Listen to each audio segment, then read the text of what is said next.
Greetings, Bat Family. Welcome back to Holy BatCast, brought to you by Real Fans for Real Movies. Make sure you visit our website, holybatcast.com. And you can also find us all over social media on Facebook, Twitter, Instagram, and YouTube. Just search for Holy BatCast, you'll find us.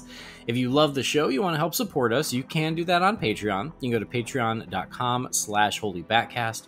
As always, a big thank you to our patrons. You guys are amazing. You keep the lights on. I know everybody says it, but you do.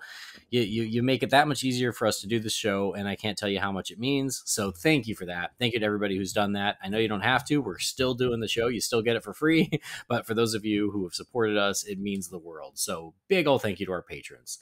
What else? We're part of the Real Fans Podcast Network. You can check out all of those shows at rf4rm.com. And as always, I'm your Bat host, Andy DiGenova. You can follow me on Twitter or on Instagram or on Letterboxd. It's just my name, Andy DiGenova. This episode, we are going to be discussing a little bit of news, but mostly we're finally going to get around to reviewing the animated adaptation of Injustice. Joining me for that, someone whose voice you haven't heard for a couple of weeks, and we missed him, so he's back, and we appreciate him coming back. It's Jamie Drewley. Hey, Jamie, welcome back. Hey, you want to know something? What? Work sucks. That's why they don't call it fun. Yeah, we were talking about that earlier. I said work was a 4-letter word, and it's a tough adjustment going from not working at all for 6 months to back to working like 55 hours a week. So yeah, it took me a minute to get on my feet, but here I am. I'm back. That's good. That's okay. And I should also mention, like we've been saying now for a few weeks, as we keep meaning to do a commentary for The Dark Knight Rises. That is next on our list. But as you all know, as every podcast will tell you, the kryptonite of podcasting is scheduling. And this is another weekend where all three of us could not match up so we could do the commentary. So if we could just find a way to turn this into a full-time paying job. Yeah. We would need a lot more patrons. A lot easier. Or Manscaped really got to step up. I can't pay my rent with deodorant and ball deodorant. No, but you will smell fresh and wonderful. I mean, I'll smell nice as a homeless person, which is not nothing. But yeah, we couldn't make it work with all three of us, and so I was like, well, Brendan, you've been on the last couple of weeks, so let's get Jamie back, and next week we'll try again to get all three of us so we can do The Dark Knight Rises. But in the meantime, we were like, hey, this is one that we've been meaning to do, much like when we did Soul of the Dragon. This is one. It's been on the list, and we knew we'd get around to it eventually. So, yeah, exciting. Before we get to that, though, I already mentioned them. I got to give them a shout out. Manscaped. Manscaped.com. They are sponsoring the show. We are very appreciative of them for that. Where is it? Oh, there it is. And so they've got lots of great stuff. Deodorant, shampoo, body wash, the Lawnmower 4.0, which is the best trimmer you could ever ask for. Whether you're going to use it for your face or your privates, the lawnmower is the way to go. I'm not just saying it. I bought it a few years ago before they ever contacted us about the show. And I was so happy with it then because I kept buying the cheap ones at Target or at Walmart. And I was like, I'm not paying more than $20 for a trimmer. And guess what? I paid for it in blood. And that ain't fun. No. And so I was like, you know what? I'm gonna pony up. I'm gonna try this Manscaped that they're on TV late at night when I'm watching South Park. Gonna try them. And I was like, oh, it was a game changer. It was magical. So they got that. They've got like different packages, performance package that if you want a sampling of a lot of different products, it's a way to do it. We have the ball deodorant, the ball toner, the boxers. You want to keep your family jewels safe, snug, and comfy, especially while we're still in the middle of summer. It's sweaty, it's hot still, unless you live in Australia. Then you need apparently an Afghan and a water bottle. Is that what Brendan used? But if you're here in the United States of America and it's summer and it's still hot as balls, got to take care of your balls. And so check out some of the stuff at manscaped.com. If you're going to make a purchase, use that promo code BATSCAPED, BATSCAPED. Get 20% off and free shipping. And if you're like, yeah, but I know, I think they're running a sale right now. Right now, I'm going to save some money. That's okay. Use Batscaped. You get an additional 20% off. That's how generous they are. A friend of the show, Jim Scroggs, he texted me the other day, and he sent me a picture of the Manscaped products at Target. And he goes, look at Target. Target's trying to horn in on your territory. And I was like, yeah, but at Target, you don't get the extra 20% off by using Batscaped. So while I appreciate it is readily available, you want the discount, save yourself some money, go to Manscaped and use Batscaped, and they ship it pretty quick. You'll get it in a couple days, which is great. So check it out. There's also the new Ultra Smooth package. If you want a very close shave, you can also try that out too. But again, go in, peruse, browse, decide if there's anything that you want to give a shot. And you don't have to go all in. I get it. Like, sample, dip your toe in the Manscaped waters. But whatever you're going to buy, use that promo code BATSCAPED for your 20% off, because not only are you saving money, you're also supporting Holy BatCast. And we can't thank you enough for that. So maybe you don't want to become a patron. That's okay. I don't blame you. It's fine. People got bills to pay. But if you're going to be buying body wash anyway, buy the Manscaped body wash, get the discount, and then you're supporting the show in the process. We would appreciate that. I just reloaded on a bunch of product myself, particularly the deodorant and the body wash. Well, both deodorants, the underarm and the ball deodorant, and the body spray, because I like these things and I think I smell good. And to prove the point, no less than twice a week right now, as I'm holding her, my wife says, "You smell really good." Nice. Is there a higher compliment a man can be paid? I know I've said this before, but since she keeps saying it, I'm going to keep using it. Yeah. Absolutely. It's worth it. And I did use my Batscape code, by the way. Yeah, I would hope so. You got to. So guys out there, you want your wife, husband, boyfriend, girlfriend, whatever, fling, one night stand, you still want them all to think you smell good. All of them. So you're worth it. Go to manscaped.com. Use Batscaped, 20% off, free shipping. You will stay fresh, clean, and smelling good with Manscaped. All right, let's move forward. Someone who I hope smells good. One little bit of news that we've got to mention before we get to Injustice. And I think you know where I'm going with this. We got confirmation this week. At first, it started as rumors and speculation, and then it became confirmation pretty quickly.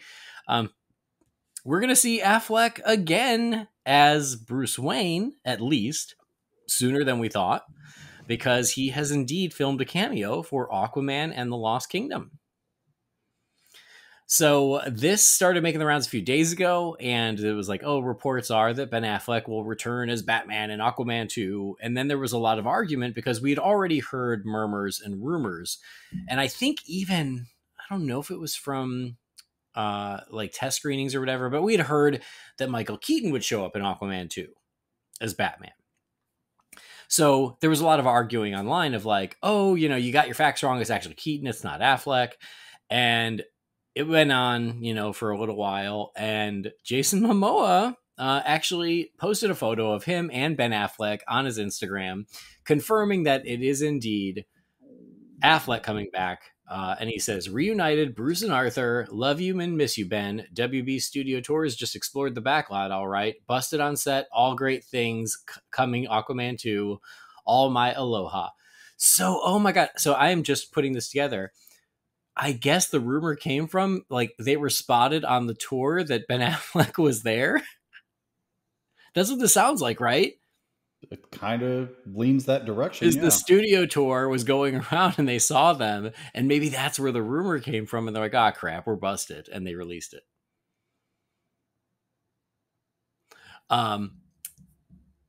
So yeah, it's a picture of Affleck in his Bruce Wayne suit, in his Bruce Wayne hair, hanging with Jason, and they're looking happy, reunited, and it feels so good. And so, of course, this was met with a lot of conversation online, mostly positive. Most people are getting very excited, but also a lot of people, I think, who are getting ahead of themselves, thinking it means more than it does. Because after this came out, you know, it became very clear that, oh, they had shot something with Keaton. Now that Aquaman comes out before The Flash, it doesn't make sense.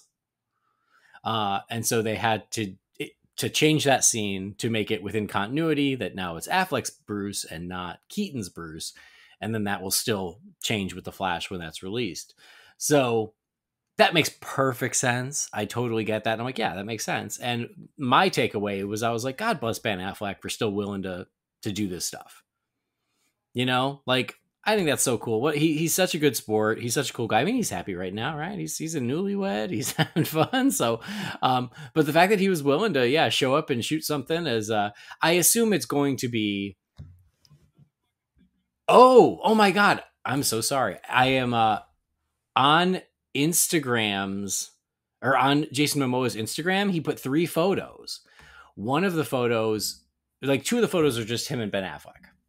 The last photo is a video of the tour, seeing them together, and they've all got their phones out.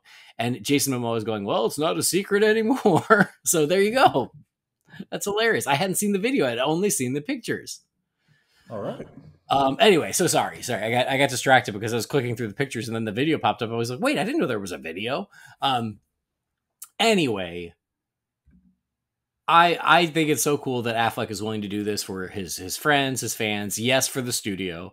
But I mean, God bless. But I think that's what I was going to say is I don't expect him to wear the bat suit. I think it is going to be a Bruce Wayne cameo, not a Batman cameo. Especially because in the photo he is wearing his Bruce Wayne suit, and who knows? I imagine they're going to put the bat suit on him in post. Could be, or maybe they call Richard. I don't know. But anyway, so I've been talking. What's your take on Affleck coming back for Aquaman and the Lost Kingdom? Well, first of all, I'm all for it because I love Ben and the role, and we all have to remember one thing: love him or hate him, Ben is a Batman fan. Yeah. He was a Batman fan before he ever became Batman. If you listen to the stories that Kevin Smith has told, the reason that Ben did Daredevil is because Frank Miller was hugely involved in Daredevil lore, and Ben was a fan of Dark Knight Returns. He's like, they're never going to make a Dark Knight Returns movie. This is as close as I'm ever going to get. I'm going to take this part. So even the reason he did Daredevil is because he was a Batman fan. So he loves this character like all of us do. He just, kind of got burnt out with all the crap that went down a few years back, which totally understandable. As far as him coming back to do a cameo, I'll take him any way I can get him. Am I expecting him to go further with this? Probably not. Mainly because I don't want to raise my expectations to be disappointed, because too many people started raising my expectations, what was it, a week or 2 ago, about a certain thing that was going to happen at Comic-Con that didn't happen at Comic-Con. That's as much as I want to say about that. But yeah, I'm tired of getting my hopes up and being disappointed. So I'm just going to say I'll take him in any capacity I can get him in that part. If it's a small role, great. If it's a whole movie, fantastic. But I'm certainly not expecting that to happen. Yeah. No, I mean, insane. Like, I loved him as Bruce. I loved him as Batman. I thought he was great. I wish we had gotten more of him. I think we agree on that, is that we loved his Batman, and it does feel like it was cut short. And so, yeah, I'm just happy to get any more of him. But yeah, I'm also just very realistic about what this means. And I think folks are getting ahead of themselves of thinking he's back permanently or that they're going to make his movie. And I'm like, no, I don't think that's it. I think he's coming back as a favor. Again, being a good sport to help correct the timeline because of the shifting of release dates. And I did also, though, see some conversation online of like, you know what, like, why reshoot it with Ben? Why not just cut the cameo with Keaton? And apparently the scene is important enough that there is info in there that needs to remain in the film, which is intriguing to me.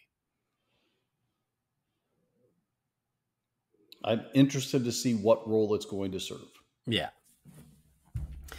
But yeah, so anyway, I think it's awesome. I think it is great news. I am excited about it. I don't think it means anything larger than he's going to do another cameo, because yeah, it seems like it's a day of shooting and he's going back on his honeymoon with J-Lo.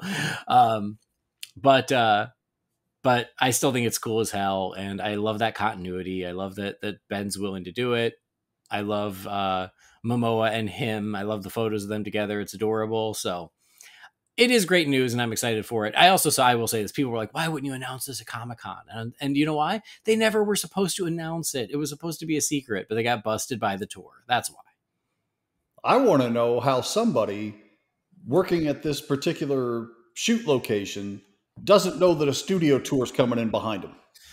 I mean, that's the whole point of the tour, though, is it roams the back lot and you see what you see. So my guess is he was walking from one building to the next, or who knows, it's all timing, but it happens. Guess I'm going to have to get on one of these studio tours someday then. I mean, I worked at WB. I did go on that tour multiple times. I never saw anything as cool as Jason Momoa and Ben Affleck, but it just right place, right time, I guess. Guess so. So very interesting. I wonder if that Keaton scene will ever see the light of day. I don't know, but it's interesting because I never would have pieced together until you mentioned it that, this probably would have been Keaton, except for now the timing is screwed up. Let it never be said that one person can't make a difference, right? Because all of this is because of Ezra and his mess, or their mess. Yeah. I never would have probably pieced that together for myself. So I'm glad you put that perspective out there for everybody to hear, for those of us that weren't smart enough to come up with that idea for ourselves. Well, or just weren't paying attention to Twitter, which is smart. Because it's mostly there where a lot of people are like, yeah, I mean, again, do you remember hearing the murmurs that Keaton was going to have a cameo in Aquaman 2? Yeah. So we had already heard those rumors. And so, yeah, it's pretty easy to go, okay, well, that makes less sense now. Which does make me think like Batgirl will come after the Flash now, because we know they ain't replacing Keaton with Affleck in that, because it sounds like he's in the whole movie. So it's easy to refilm a cameo. It's not easy to remake the movie. Right. I really want to see that movie, by the way. Oh, me too. I'm really looking forward to it. But I'm also really looking forward to Aquaman and the Lost Kingdom. I'm super psyched. And seems like they're doing what they need to do to make it all match up, which I also respect. So, quick side note to that. Do you think if it is proven with assumed great monetary success with Aquaman 2, as we had with Aquaman 1, do you think that might get this whole Trench/Black Manta thing back on track, or is that just going to be dead to the world now? I mean, it seems like it's dead in the water. I mean, you can never say never. Anything could happen, but we don't know what Black Manta's fate in Aquaman and the Lost Kingdom is. And we don't know how much of that they did incorporate into Aquaman 2. So I'd never say never. Anything's possible, but it does feel like they've left that behind. But if Aquaman 2, if it's this runaway success and the new bosses go, wait a minute, what did you guys have in development? Yeah, anything's possible. I'm just not holding my breath. I wouldn't think, and this is my own opinion, my own speculation, I wouldn't think they would off Black Manta in this film simply because they showed so much restraint with not killing off all their villains in the first movie. Why do it in the second? No, I agree. I don't think he would die either, especially because he and Orm are the two main Aquaman villains. And so I think you want him for the trilogy, especially because Yahya has become such a star since the first film. He's great. Yeah, and as he should be. Do you know what I watched, which was great, was Ambulance. Did you watch that? No, I haven't. I just actually got Peacock and Paramount Plus back, and it's on Peacock right now. I just haven't gotten around to watching it. It's great. You should watch it. But yeah, I'm like, he's so deserving of becoming the star that he has, but if you've got him for Black Manta, I don't think you waste that. No, I don't think so either. All right, well, there you go. That was certainly worth discussing, but now let's move to the main event. It came out almost a year ago, but hey, again, we grade on a curve with these animated movies. It is time for us to finally look at the animated version of Injustice.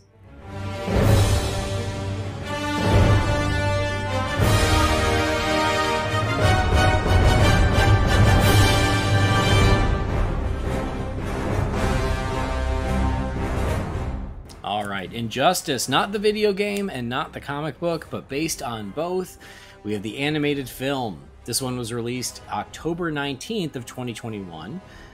I'm honestly shocked it was that long ago, but hey, we all know how time flies. But we got it in under a year, which is not bad. For us and our track record, yeah. Yeah. Soul of the Dragon was over a year, so this is under a year, so I'm still going to count it as a win. This is directed by Matt Peters. It is headlined vocally by Justin Hartley as Superman and Anson Mount as Batman. Some other familiar names in here. Jillian Jacobs from Community is Harley Quinn. Kevin Pollack is the Joker, which was surprising. I had forgotten about that. And That guy is a magnificent voice oh, talent, man. he's I amazing. love him. Anika Noni Rose, Princess Tiana, is Catwoman. That's why I knew that voice. I wasn't familiar with the name because I'm not deep into the Disney lore like you guys, but I was like, I know that voice. Why do I know that voice? And I read it and I'm like, I have no idea who that person is. But now that you've said it, I'm like, aha. Yeah. Which again, I'd forgotten until we started to prep, but I do remember when that was announced and we talked about it. And Edwin Hodge, who is the older brother of Aldous Hodge, is Mr. Terrific. So they really keep it in the family. Yeah, they do.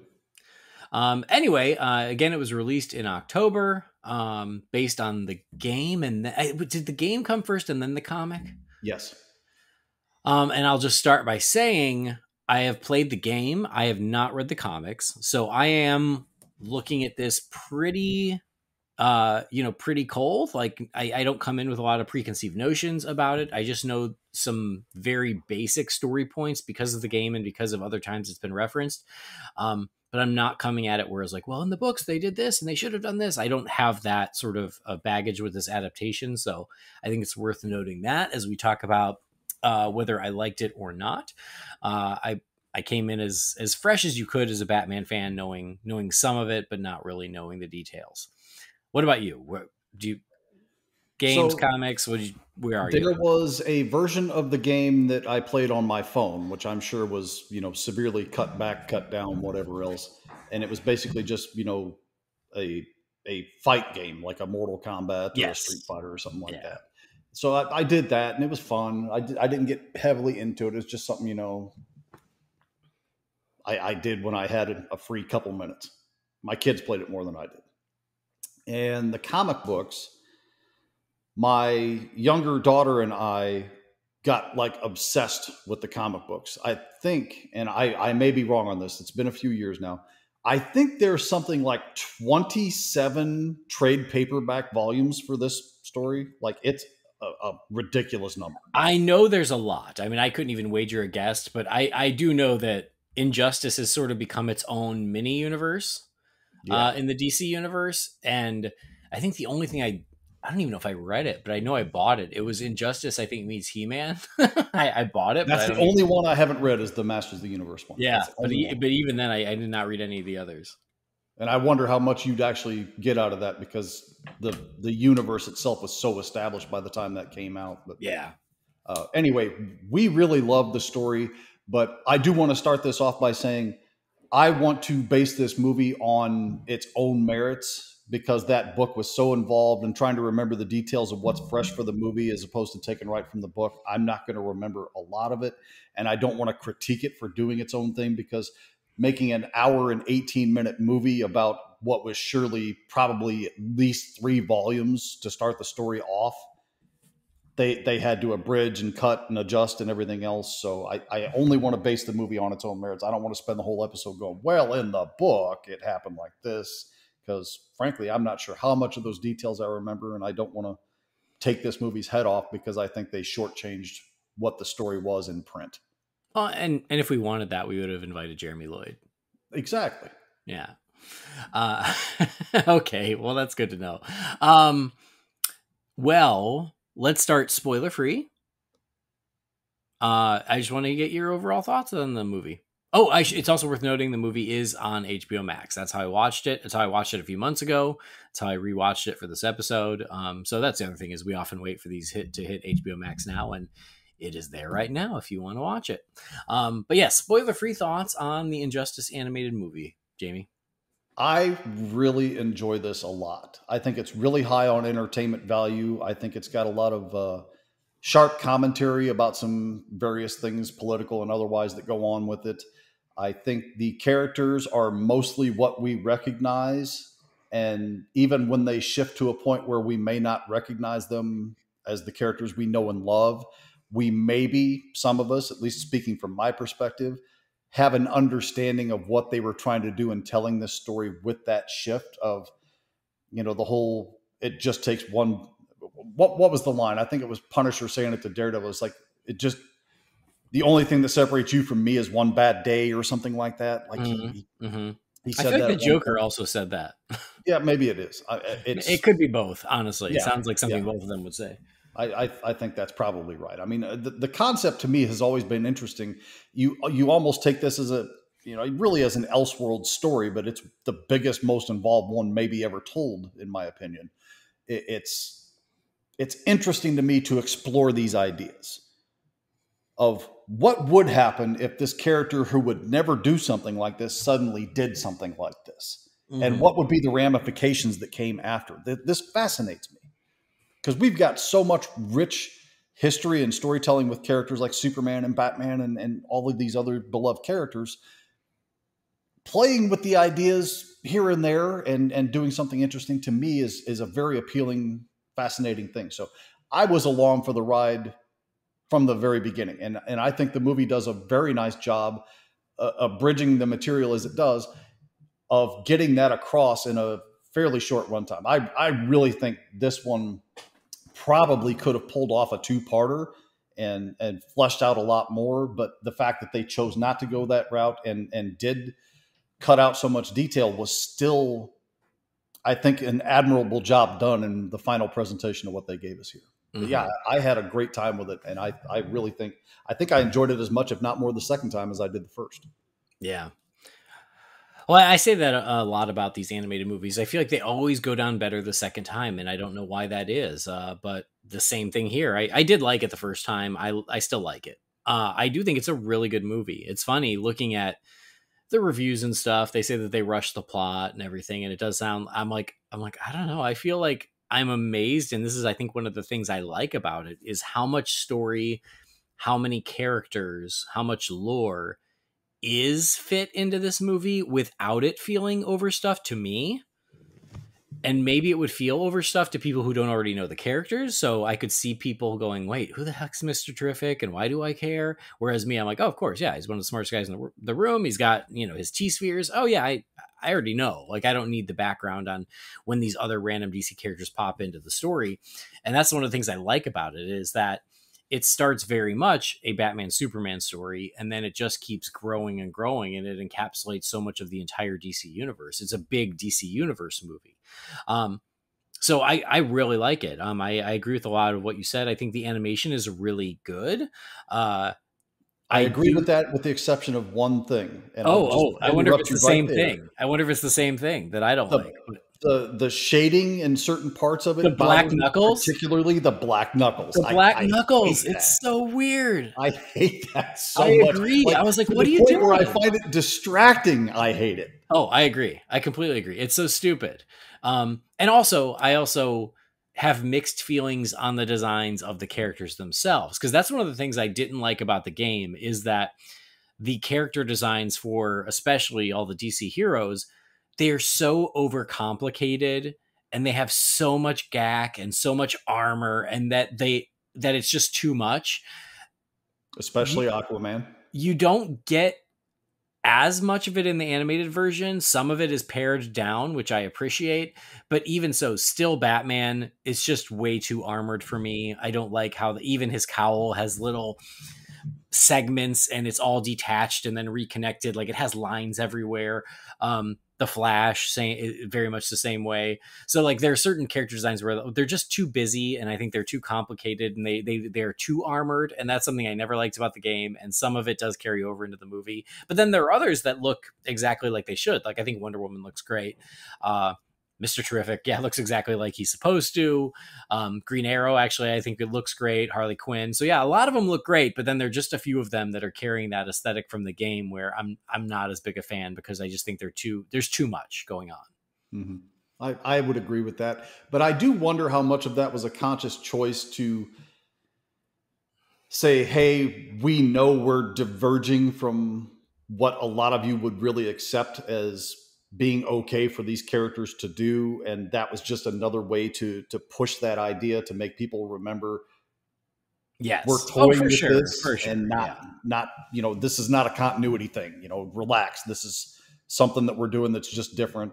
And, I know with video games, they over stylize a lot of stuff anyway. So, that carryover makes sense, but Yeah. Most of it I can live with, honestly. I'm not thrilled with it, but most of it I can live with. The only one that really bugs me is Aquaman, because I think, wow, that's just way It's a overboard lot. for me. Yeah. Well, and again, I think that most of it works better here than I think it works in the game, because just for animation, they had to simplify it just to be practical with actually animating the characters. But I think you're right. I think that the different looks it allows the whole thing to take a step away from the Superman, Batman, Wonder Woman that we know, and to make it clear that this is another universe. These are different versions. It's not, we're not watching our Superman go bad. It's another Superman. Right. But I do think overall, I think the animation is very good. Again, how you feel about some of the stylistic choices, I'm actually with you, but generally I think it's good. I think that the vocal performances are very good, and I do think the story is very well told. Again, I am very impressed with how much they were able to fit into an hour and 18 minutes, and make it still feel very cohesive and have a lot going on without it feeling like it was too much. I think the action is good. I like the character work and everything. The big thing that holds me back, and I said this when I first watched it, whenever that was, a few months ago, is I'm just over the what if Superman went bad story. I'm just over it. I know, and I'm starting to sound like Twitter, and I don't mean to, but it's not novel anymore. Like, it has been explored so many times by so many stories in so many ways. And even when I posted this, I think to the Real Fans group, when I first watched the movie, I was like, yeah, I'm just over the what if Superman was bad argument. And someone, I don't remember who, was like, well, you're criticizing Injustice, and Injustice is the one that introduced it. I'm like, no, it's not. There have been stories about what if Superman has gone bad way before Injustice. Armageddon 2001 did it. Dark Knight Returns did it to an effect. He wasn't bad, but he certainly had crossed a line to the point where Batman had to neutralize him. So that's a version of it. The Injustice League, oh my God, what were they called? There was another version in the Justice League animated series where the something Lords, I can't remember it. But like, and then not to mention like the alternate versions, like, we talk about The Boys and we talk about Invincible. Well, then those are all versions of what if Superman went bad. Like, there's Brightburn, and there's another one called Irredeemable that was done. I think it was Boom Studios published that. That's literally they'd had to have been the inspiration for Brightburn, because it's just along those lines. It just, Superman just snaps one day, or not Superman, but this character that's clearly based on Superman snaps one day and just wrecks the world, basically. Right. So yeah, right. It's not new in that respect. No, I mean, and there are comics, right, with the Red Krypton. Is it Red that he goes bad? I think so. No, I think Red loses powers. There's no, Green loses. No. Green kills him. Red loses powers. There's one that makes him go bad. But anyway, there's stories of that. I think there was an episode of Brave and the Bold where it's sort of the Dark Knight Returns episode of Brave and the Bold, where Superman goes bad because of bad kryptonite. Superman 3 explored what if Superman went bad. Like, I could go on and on. These are just off the top of my head, by the way. I didn't even Google it. Red Sun. There you go. I didn't even Google it. There's been countless versions of what if Superman went bad. And I'm just kind of over that story. And then not to mention where BVS and Justice League were eventually going because of the Nightmare flash forwards, right? Mm-hmm. So, which does feel like that concept and idea, depending on where it lands, really does feel like it probably was based on the Injustice property. Yes, for sure. Definitely. Because of the loss of Lois Lane. Absolutely. It does feel like it was inspired by this story. So anyway, and that's just my point is the first time I read it in Dark Knight Returns, and again, Superman wasn't evil in Dark Knight Returns, but he'd become a tool of the government, and it was a whole thing where he was not Superman anymore. He was doing things that Superman wouldn't used to do. The first time I read that, I was like, wow, like, this is really cool and unique and different. But at this point, it's almost become a trope unto itself. And so that really held me back from loving the movie, where I was like, oh, here we go again. I totally understand what you're saying, and I get it, and I do feel like it's been explored in so many angles. But the thing I like about this story is the way that it takes the approach, because it does do it a little bit differently, because the whole idea behind Batman's philosophy of not killing, as we know it, is if I do it once, how easy is it going to be the next time? Yeah. Where does it stop? Where does it end? Where is Right. the finality to this? Like, Joker is possibly the worst of his rogues gallery. If he kills Joker, he's got that out of the way. So he has, Riddler seems less murderous and psychotic and what have you than Joker does. But what if he crosses that line? And then Batman feels like, well, I have to give the final solution to him that I did with Joker. Like, the slippery slope approach, Yeah. I think is told very well in this story. And that's why I like it so much, is because Superman is literally, I mean, we're starting to get over that hill, and I don't want to get too far until we cross a wall, but this is what they're presenting in this story: is what if Superman does what Batman fears he was going to do if he ever killed the Joker or one of those people. Yeah. That's why I like the approach here. No, and I do agree with that. And I think that's kind of where I was going, is like, I'm over the trope. I'm over the story conceit, because it has been explored so many times in so many different ways, in so many different medium, but putting that aside and just taking the story on its own, it's a really good story. And I think it's a really good movie. I just had to get over that, like, oh, this is what it is again.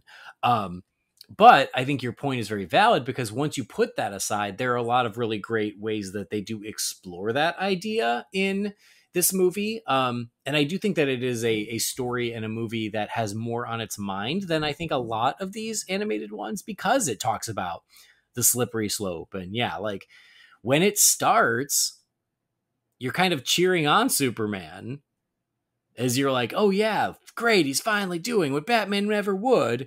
And then you see how that continues to escalate, and how one step leads to another, and how it gets out of hand. And I think that's a really interesting way of exploring it.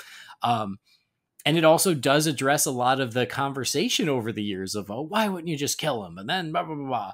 And yeah, if Superman would just take matters into his own hands, we could have peace on the planet, and blah, blah, blah. Like, there's all these ideas about what Superman could or should do. And this is a story that I'm sure the comics did as well. Again, I can't speak to them because I never really read them, but that explores that idea of like, oh, this is what you think you want. This is what you think the solution could be. And here are all the, here's all the downfalls of going down that road. So I do think that there's a lot to discuss here, and I think there's a lot that there's very interesting points that are made. And what it is funny, and I I don't mean to always go back to, but like, what this movie is where Superman has taken things into his own hand, and the government is like, oh God, what do we do? Superman, how do we even stand up to Superman? What do we do about that? It does very much feel like BVS, where that Superman, the Superman in BVS was not crossing a line, was not doing things, but that's what the government was afraid was going to happen. So in this movie, where Superman is like making people sign treaties whether or not they want to, and he's out there destroying, weapons of mass destruction, and all I kept hearing is like Holly Hunter's voice being like, yeah, he can't act unilaterally without any conversation. And I was like, oh, like, this is what they were afraid was going to happen. And so it did make me appreciate that if Superman were to start, if he existed just to begin with, and then he were to start meddling, not just in helping people, but meddling in foreign affairs, meddling in wars, meddling in, and The Dark Knight Returns explores that as well.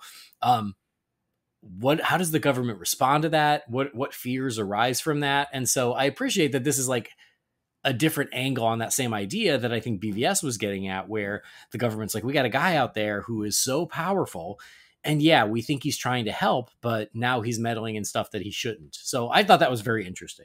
I mean, to just take another branch off the tree, I mean, you could even consider that this is another on steroids, if you will, version of Superman 4's concept. Oh, I'm going to rid the world of nuclear weapons. Yeah. Yes. Yeah. So anyway, I do think it's a good movie. I guess, despite everything I've said, I think it's a good movie, and I think it has some really cool ideas, and I think it explores them well. I really like, again, that how big the movie is for being such a short movie, and how much they're able to get into it. With some surprisingly fun turns by minor heroes like Mr. Terrific, like Plastic Man, like didn't expect that, but these guys end up being MVPs in this movie, which I think is really fun too, because I didn't see that coming. And again, it's a movie that explores Superman and sort of his rise to power and his loss of perspective. But at the same time, it tells a Bat family story in there with Nightwing and Damian and Batman and Ra's al Ghul. Like, there's a lot happening, but I think that it's, for me, it is very deftly balanced, and I thought it was really effective. So overall, I really liked it, despite my misgivings about the type of story they wanted to tell. But if that's the story they wanted to tell, I think they tell it very well. I think we're more or less on the same page. Sounds like it anyway. Yeah, for sure. I mean, it's very interesting. And again, I really did enjoy it watching it yesterday. So we should get over the spoiler wall. Oh, this is the one other thing I will say before we get over the spoiler wall. It is rated R. And this is one of the times where I was like, this movie should be rated R. Like, I actually felt that was appropriate for the story they were telling. And so usually with these animated ones, we're like, why does it have to be rated R? Why does it have to be so mature? This is the rare occasion where I thought it was very fitting, and I thought that it worked for the story. I don't think it necessarily had to be, but I don't object to it in this case because it does add to the stakes and the intensity of the film as it's presented. Yeah, exactly. And I think that's it. There's some shocking moments that are allowed to be shocking because it's rated R. Agreed. Instead of doing it all off camera or out of frame, which there's a little bit of that. But yeah, so anyway, Injustice, curious as to what you guys think, because I really liked it. I knew you would really liked it because we had chatted about it prior to this episode. But, when I looked it up, it's like the user rating is kind of right down the middle. It's like 6.3 out of 10 on IMDb, which I was like, oh, okay. Apparently not a lot of people like this one. I would be willing to bet that a great deal of the strikes against that film are people that just were not satisfied because they thought there was more to tell. They packed too much into too short of a time and what have you. That's why I prefaced the whole thing with saying, I don't want to get into how the book did it versus how the movie did it. I just want to base the movie on its own merits and judge it accordingly from there. Well, and I do think that is probably why I like it as much as I do, because I didn't have any of that coming into it. You didn't have the preconceived expectations and notions and well, and I'm not missing moments. Yeah, exactly. Right. Like, yeah. I mean, cause I'll out myself here is when we were talking about The Long Halloween, which I really like those animated movies of The Long Halloween. There were certain iconic moments in the book that I feel like they dropped the ball in the movie. Now, if I didn't know the book, I probably wouldn't care. I'd go, yeah, it was a good movie. Exactly. But I went, no, sorry. The trick or treat moment with all the villains sitting in the study of Falcone, like that. How do you not do that? Right. So I'm waiting for those moments because of how well I know the book. Whereas here, I'm not. I'm just watching the movie as it is. And again, that's just it. And really, I swear this is the last time I want to bring this up, but Long Halloween was what, 12 or 13 books? Yeah. Injustice is like, I mean, most of them were like mini books because I think it was a digital only series when it started. And maybe it was. That sounds right. Yeah. Through its run. But, they were short, several pages, but lots of volumes. So said and done, I mean, this thing's got to be, I don't know. I'm stabbing in the dark here. It's got to be a 100-issue run because it went on for years. Yeah. And that's just I never dipped my toe into it because it did feel almost overwhelming where I was like, oh, it's like a whole other DC universe where this is the status quo. And I was like, oh, that just feels like starting from scratch. And it kept growing and growing. So obviously there is a big audience for it, but that's why I never started it. Cause I was like, oh, it just feels like a rabbit hole that I don't need to go down. Yeah. It's involved. Yeah. But it evolves a lot too. So I'm really, not to get ahead of myself, but I'm really hoping that this movie was received well enough that at least like they do an HBOMax original sequel or a couple of sequels, doing the show as a series, side by side with like Young Justice or something would be ideal for me. But ultimately taking a story like this that has so much involved throughout the entire DC universe and giving it an hour and 18 minutes to tell at least the first part of its story versus something like The Long Halloween, which was way less books, getting 2 hour-and-a-half movies to tell its story. You see the Yeah. The point I'm Yeah. making there, I think it was almost unfair to ask the creators of this film to do what they did with the amount of time they were given to do it. Mm-hmm. But I Yeah. still think they pulled it off really well. Yeah. I agree. Because it does feel like they could go back and do more because they obviously there's a lot of source material to pull from. But I also feel like as it stands, it's pretty standalone and if this is it, it still works as a story on its own. Exactly. It works as its own thing, or it's wide open for a sequel to happen. And fingers crossed. I honestly hope it does. Yeah, I'm curious as to how this did. We never know especially with these animated movies of how they do. But I'd watch another one. By the end, I was invested in these versions of these characters, and I have a question though because this is not exactly what I expected tonally. I expected, and maybe it's just because it's so recent, I expected it to be more like the Nightmare in BVS and in Justice League. Is that where the books eventually go, or am I just projecting because of BVS? It does so much world building that you literally have shifts of focus with characters and I mean, if you want to count this as a spoiler, I guess so many people die Yeah. as the story goes on. I mean, it's almost like a Walking Dead scenario. Like you think this character is safe, and they're really not as safe as you thought they were.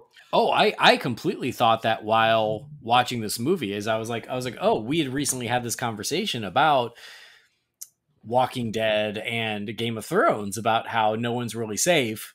And as I'm watching this movie, I'm like, oh, this is kind of the same because you just you just never know who's gonna go at any point, which is why it does help me to go, it's a separate universe. It's okay. It's okay. Because here's a weird thing about me is I certainly do occasionally preach about, oh, there's got to be stakes. It's got to matter.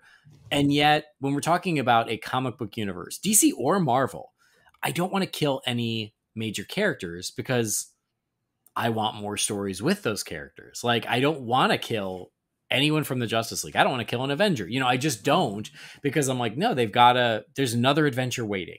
And I feel that way about villains too. So in this, where the body count is very high, I'm like, okay, it's not our DC universe. It's its own DC universe. It doesn't matter. It's fine. And they sort of acknowledge one thing that does become more involved later in the story, in that they involve the multiverse.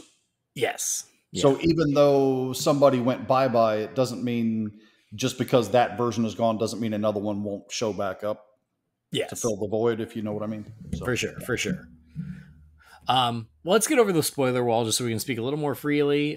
We both really liked it. It's on HBOMax. So if you've got HBOMax, it's a convenient, inexpensive watch. So check it out. If you like this exploration of an alternate DC universe where, Superman loses his way, it's a really great version of that story. So I do think that you'd enjoy it. Go check it out. But we are going to speak freely.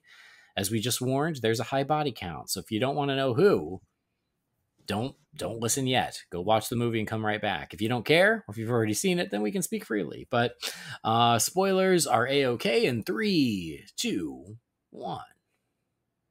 So about the end of this film. We're there? Actually, the one thing I want to address, and this isn't really spoilery or anything, but Justin Hartley, I've always liked him, even since the Smallville days. But yeah, of course. In the last few years, because of This Is Us, and especially Bad Moms Christmas, I've grown to really love this guy. I mean, I think he's great. He doesn't ever seem to take himself too seriously. He's shown that he's truly developed as a quality actor, but his humor is great. His timing is good, and I think that cat really deserves more recognition and love than what he got. No, I think he's great too, but you and your Bad Moms Christmas, man. That movie's great, man. Okay. I hope I know I've built it up too much for it to matter now, but I'm telling you, that's one of my favorites right now. Well, if you want to gift it to me, I'll watch it. Or it hits $4.99. Netflix. One of the two. Is it? Yeah. Oh, it feels weird watching it now, though. It was a few weeks ago, anyway. If it is for Christmas, I'll watch it. Okay. It usually bounces back and forth between Netflix and Prime. So okay. I agree with you. I think both of the two leads do a great job. I think Justin Hartley is really great as Superman, and I think Anson Mount makes a really good Batman. It is an unmistakable Batman voice, but still I think is his own. So I actually really liked that too. And I think one of the things I appreciate the most about this story in any version that it's told, but again, I'm going to focus on the movie here. The relationship between Superman and Batman is very much the relationship that most of us know and love from comics or what have you. They're the best of friends. They have tremendous respect and love for one another, but they wind up on opposite sides of a philosophical line here. Mm-hmm. And the love and respect between the two of them never fades away. Yeah. And I love that they keep a hold of that and they never say, F you, we're mortal enemies now. That's never an approach that they take.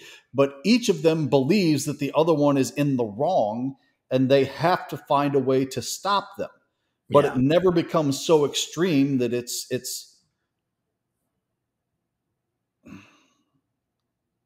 I don't know what word I want to use there. Like I think they toe that line beautifully of, these two guys are best friends, but they just can't come to terms and agree with where the other one is at. Yeah. No, I agree with that. I think that's the true brilliance of this film is how that's approached. No, I agree with that. Especially because there are a lot of moments where they do try to reconcile, especially where Superman tries to reconcile of being like, Bruce, I want you by my side. I want you to be with me on this. And Bruce is like, I can't. And you're right. They always speak to each other as friends. There's the moment where Bruce hauls off and clocks Superman in the face. And even then Superman's like, show me your hand. It's a hairline fracture. You'll be okay in a couple weeks. That feels very much like a reference to, I believe it was Death in the Family too. Oh, really? I don't remember that, but okay. There was a moment in Death in the Family where Batman was pissed at Superman for something, and he clocks him, and he's like, you're lucky I rolled with that punch, or you would have, instead of having like a severely bruised knuckle, you would have had a broken this, that, and the other thing. Mm-hmm, mm-hmm. It's been a few years since I've read it, but that feels like that's where that came from. Or that's nodding to. Yeah. But no, I do agree with you. I think that their relationship is really good because it starts with them being best friends. It starts with Superman realizing that Lois is pregnant, and then he runs into Batman, and he's like, oh, I have something to tell you. And Batman is like, Lois is pregnant. He goes, how do you know? He goes, oh, because you're trembling and you're smiling like an idiot. I love how he says it too. He's like, your hands didn't shake when you fought Doomsday. Yeah. I thought that was an awesome moment right there. Yeah. Batman being that detective and just picking up on all those details. And is it far-fetched that he immediately comes to that conclusion? Maybe, I don't know, but it seems to work in that dynamic that those two have. Oh, for sure. And I do love that. And I love that the first person Superman wants to tell is Batman. I think that's great too. Yeah. I think all of that is really good. And I think that, and I like where he's like, what are you doing in my city? He's like, oh, the Joker's here, but as soon as I take care of it, I'll be out of your hair. There is great stuff with them. And I like that there are those, with so much ground to cover, there's still those really nice character moments between the two of them and between, honestly, the rest of them. Like, I did not expect the odd couple of Green Arrow and Harley Quinn, but I really like it. That's a great dynamic with like, I didn't see that coming. I don't know if I've ever thought of those two being paired up, but it works really well, and that's really fun. And then it's pretty tragic when Green Arrow he's one of the casualties, but he's really great in this. And yeah, he and Harley play off each other so well. And Harley is hysterical in this. I mean, normally the comic relief element is something that I can be very, hit or miss with. But in her case, in the way this was presented, I think she's an absolute laugh riot in this film.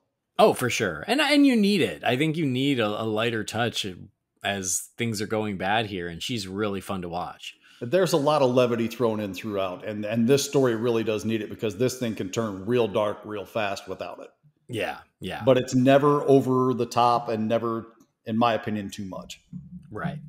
What I find hysterical, and I laughed both times in the movie, both times I watched the movie, where he gasses her and she's like, "You suck," or she's an asshole. Right. Right. That cracks me up. Well, and then she gasses him and he's like, "Shit." Yeah, they're so much fun together. And I was like, yeah, like a unexpected pairing, but it actually works really well. And I really liked it. She tries to hit him with the mallet and crush his crotch, but it's the squeaky toy mallet. It's not the real one. Yeah. You know, it's silly that she doesn't recognize it by picking it up with the weight or whatever, but it's still a hilarious moment. So I appreciated that. And when he hits the gun with the arrow and she's like, oh my God, do it again. Yes. Why is this the arrow cane? Why is this not the quiver? And he's like, oh, that's actually not bad. Yeah. And then later he goes, we're going to talk about you bugging the arrow kit, the quiver. And she goes, you use the name. Or even the moment where she shows up at their little secret meeting later on in the film and she's like being distracting and Batman just like has Catwoman go sit her down in front of the TV. Yes, in the other room. Yeah, like a little kid. So yeah, really great humorous moments, especially with Harley in this. Yeah, they're great. And this was, and I don't know, maybe this is unpopular. I love Harley Quinn. But it was kind of nice to see her be a villain again. By what's your daughter's name that you love that character. You know, it was kind of nice seeing her be a villain again. You know, I just feel like, you know, she's now an anti-hero, much like Catwoman. And I think it's something that comics does too much is they take great villains and they're like, well, they're too great. Now they're going to be a hero. It was just sort of refreshing to see Harley working with the Joker, being a villain again. Cause it just feels like so long since we've seen that. Yeah. Yeah. But I mean, the least spoilery death is the death of Lois Lane, because even I knew that was what prompts, you know, Superman down the path is the death of Lois. I did know the Joker kills Lois. And even the explosion at the Daily Planet, like that they even did was it Crisis, the TV event? They did nods to that for Crisis. Yeah. But I don't know if this is true to the book, but the way Lois dies, like, even took the wind out of me of having Superman do it because he thinks he's fighting Doomsday. I was like, oh, that is just freaking cold and evil. I don't recall if it's 100% exact, but I mean, it's very much along those lines. Okay. Cause even that I was like, oh shit, really? Like I thought, oh, Joker blows up Lois, you know, like Jason Todd or whatever. I did not realize that he instead manipulates Superman into killing Lois, which is horrible. That's a genius thing with the story, because would shooting Lois in the head or blowing Lois up or something like that have been enough to send Superman over that edge? Yeah. I don't think so. But the way that they approached it, now we've got a Superman who has to deal with the guilt and the anger simultaneously. And it was just too much for one man to cope with. Yeah, it's just so evil. I love how everybody knows. Like, Batman is like, we need to get him out of here now. Green Lantern is like, we know you hurt. We know what's going on. Settle down, breathe, take a moment. You know, everybody's telling him, you know, you're grieving. And they're trying to deal with it because they all understand the consequences of what's going to happen if Superman does cross this line, especially Batman. Mm-hmm. And I love the urgency that they put in it every step of the way as Superman is trying to figure out where Joker is at that point. Yeah. Yeah, absolutely.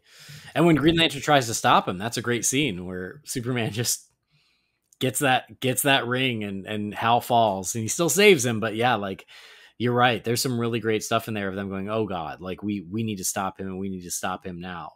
And I love the conversation with the Joker. I do think Kevin Pollack is great. Yes.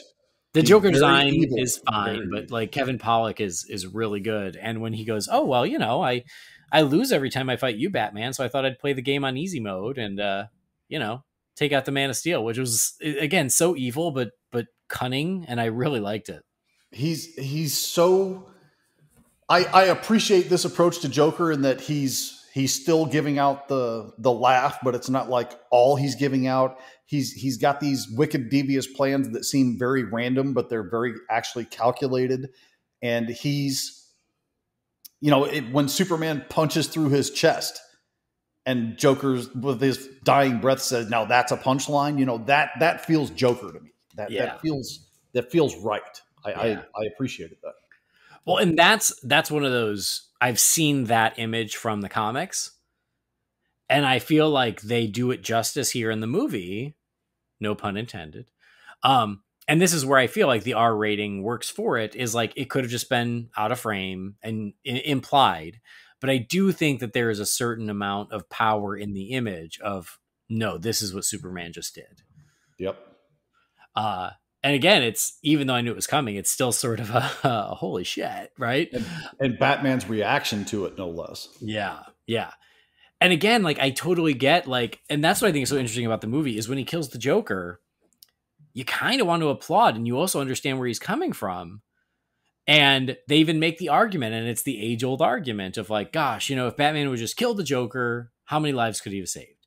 And the answer is because it's comic books and you need another story with the Joker. That's the answer. But of course, the in-world answer is that no, you can't cross that line, because then you're no different, and then it's a slippery slope, et cetera, et cetera.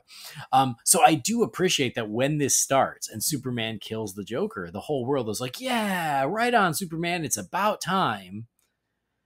And then that leads to another one. Oh, now he's going to make peace around the world. Okay, I think that's still good, right? Oh, now he's going to do this. Oh, wait. Like, and the more he continues to put himself in power, you think that's what should happen. You think that's what you want until it actually happens, and then you realize now we're powerless. No matter what he decides, is unacceptable. And I really love the debate between him and Mr. Terrific when they're playing chess. That might be my favorite scene in the entire film. Yeah. I think that's absolutely brilliant because, yeah. You know, you may not agree with everything that Mr. Terrific says, but you have to at least understand his point. Mm-hmm. And right.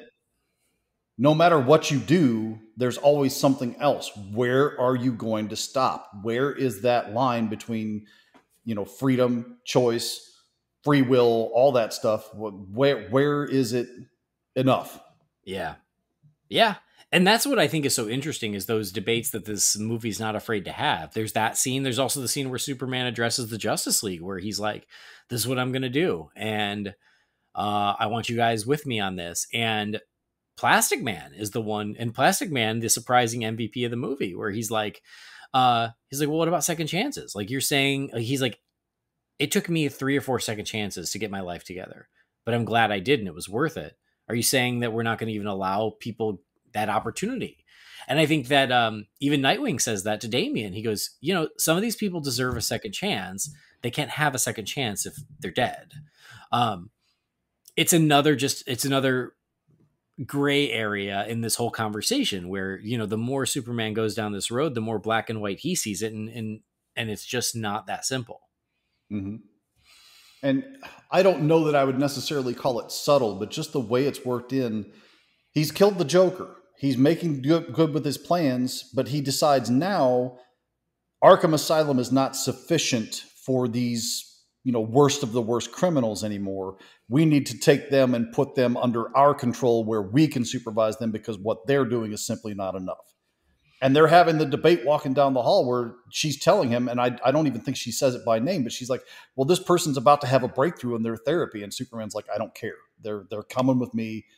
You guys aren't doing your job more effectively enough to make this worthwhile. And then the Bat family shows up there, and they kind of have their little brouhaha of Batman thinks Arkham is doing, you know, maybe Arkham isn't doing enough, but what you're going to do isn't going to help anybody. Yeah. And they get the cells open, and Superman gets into a tiff with Solomon Grundy. How quickly does he make the choice to end him? Yeah. Mm-hmm. And then I will say, I love that action scene. Oh, it's great. I think it's terrific. Like, where, yeah, Superman is there with his followers to move all the criminals from Arkham, and at the same time, Batman shows up with his team to stop him, and then it just becomes an all-out brawl where now Superman and Batman have to work together. And yeah, like, I love all the different villains that are part of that. I love the action scene. But yeah, again, that moment where Superman just obliterates Solomon Grundy, which I didn't know if you would be sad about that. I didn't know how you'd react to that. I mean, yes and no. I mean, technically, isn't Grundy already dead? So, I mean, well, this is true. And then everyone back in their cells, and that was the best part of that. It's like they watch him kill Grundy, and he's like had enough. He's like, everyone get back in your cells, and they turn tail and just haul ass back into their rooms. Yeah, that was great. Yeah. Well, and then again, and it was a moment I'd sort of forgotten about, is the Damian and Nightwing dynamic. Is, they're sparring in the Batcave and they're having their own philosophical disagreements. And Damian is on the side of Superman. He's like, yeah, I should have killed Joker a long time ago. We need to kill these bad guys. And when Damian kills Dick, like, that is like heartbreaking, especially as a Nightwing fan. That is really heartbreaking. And it makes it slightly okay that he becomes Deadman. it does help soften that blow. But that moment is still just a real gut punch where they're arguing. Damian throws that, was it like the Billy Club, right? And it just knocks Nightwing in the head, and you're like, holy shit. Like, and again, speaking of the body count here, yeah, I mean, the Flash goes out immediately because the Joker had laid a trap for him. Scarecrow also. Yeah, Scarecrow. But yeah, like the death of Nightwing. But him taking on, I guess it's not Deadman, it's Deadwing, but taking on that persona and then helping from the other side, it helps a little bit because, yeah, I just don't, it makes me sad to see Nightwing dead, even if it is an alternate reality. But I just think that whole subplot is really well done. And yeah, it works really well for Damian to learn more about himself and the world and to start seeing that things are not as simple as black and white. And I think it actually turned out really good. And for Batman to have to deal with a similar grief to what Superman is dealing with in that moment as well. Mm-hmm, yeah. And he's so angry, he said, he basically tells Damian, I thought you could be redeemed, but now I realize now that you can't, that's harsh. It's a real hit to both Damian and us as the reader or the watcher in that moment. And yeah. It's harsh, but it's effective.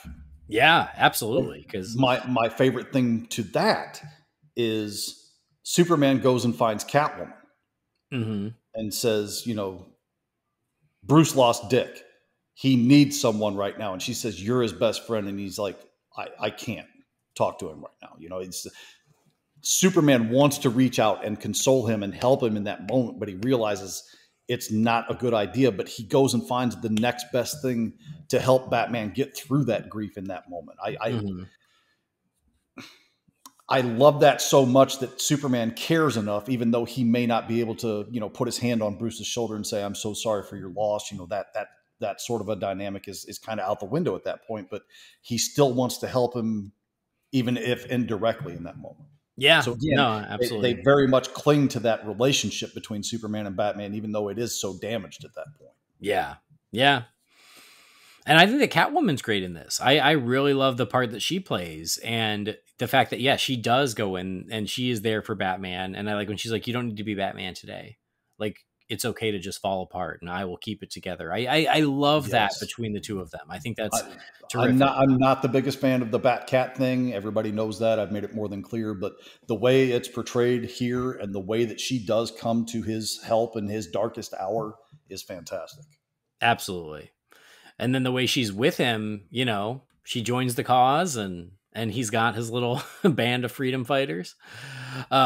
Which I like how they're continuously criticizing how each layer gets worse and worse as it goes on. I think that's another funny thing about it. Well, so like, there's the moment at the bottom of the barrel as I'm literally sitting on a barrel here. Yeah. How many secret layers does Batman have? He's like, well, we're using a bathroom elevator, so I think we're we're not at the best, right? When they realize that the Superman's new prison is at the bottom of the ocean, and Batman's like, oh, there's one person who can help us, who can stand these depths, who has not been found. I thought it was gonna be Aquaman, because remember, Aquaman's like, I can't be a part of this, and he just pieces out. Yeah. Didn't you think that? Didn't you think it was when he said only one person can help us? I was like, well, obviously Aquaman. It's at the bottom of the ocean. But it was. That would be the logical choice, but yeah. And I like how Plastic Man is used and portrayed in this film, because as the sole global defender of the Dark Knight Strikes Again, yeah, there is a subplot to that where Batman is literally talking about in his inner monologue how Plastic Man might be the most powerful being in the DC universe, and his only limit is literally his own imagination and what he decides he will, won't, can do. And they toy with that concept on a much lower level here, but Batman is basically saying this guy is the only one that we have that can do what we need him to do right now. Yeah. And the fact that he knows he's there is pretty funny also.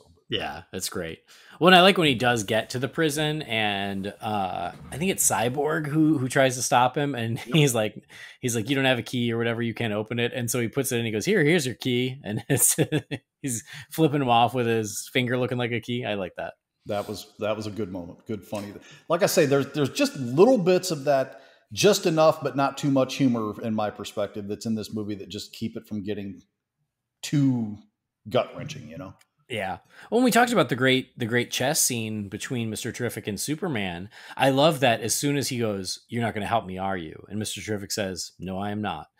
And then in the next scene, they're like, "Oh, and Mr. Terrific's been thrown in prison too." Mm. And the fact that he didn't do anything wrong, he just said no to Superman. All he did was say no to Superman.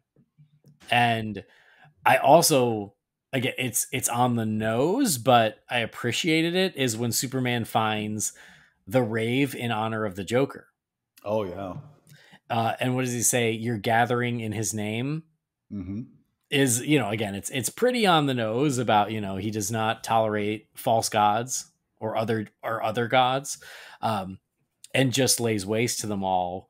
Well, I think it's also very much in that moment, this man caused me to kill my wife and unborn child, and you're out here celebrating him.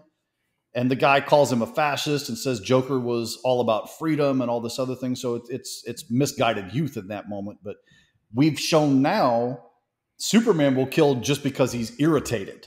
Yeah. Not because he's trying to save lives or prevent the loss of life. Now he's just going to kill because he doesn't like you, which means he's, maybe gone beyond the point of no return.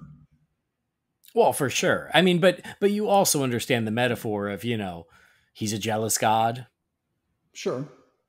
Yeah, well, that makes sense. Not a perspective I came to on my own conclusions, but I can see that. Yeah.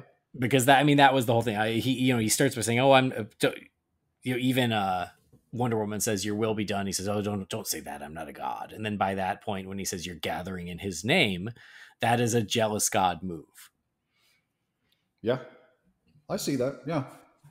I also like, just real quick, the dynamic between Wonder Woman and Superman as far as their personal relationship. Of clearly she wants to be more than just his, woman at arms or second in command or something like that. And she makes the move on him, and he's got the feeling, you can feel that he has that mutual attraction to her, but he's still not over the lowest grief or anything else. Yeah, he's like, yeah. I'm not ready for that. And I like that, because too many times I've, watched action movies over the year where the guy's wife or girlfriend or whatever is killed, and, 20 minutes later he's sleeping with some other woman that he just met. And, Yeah.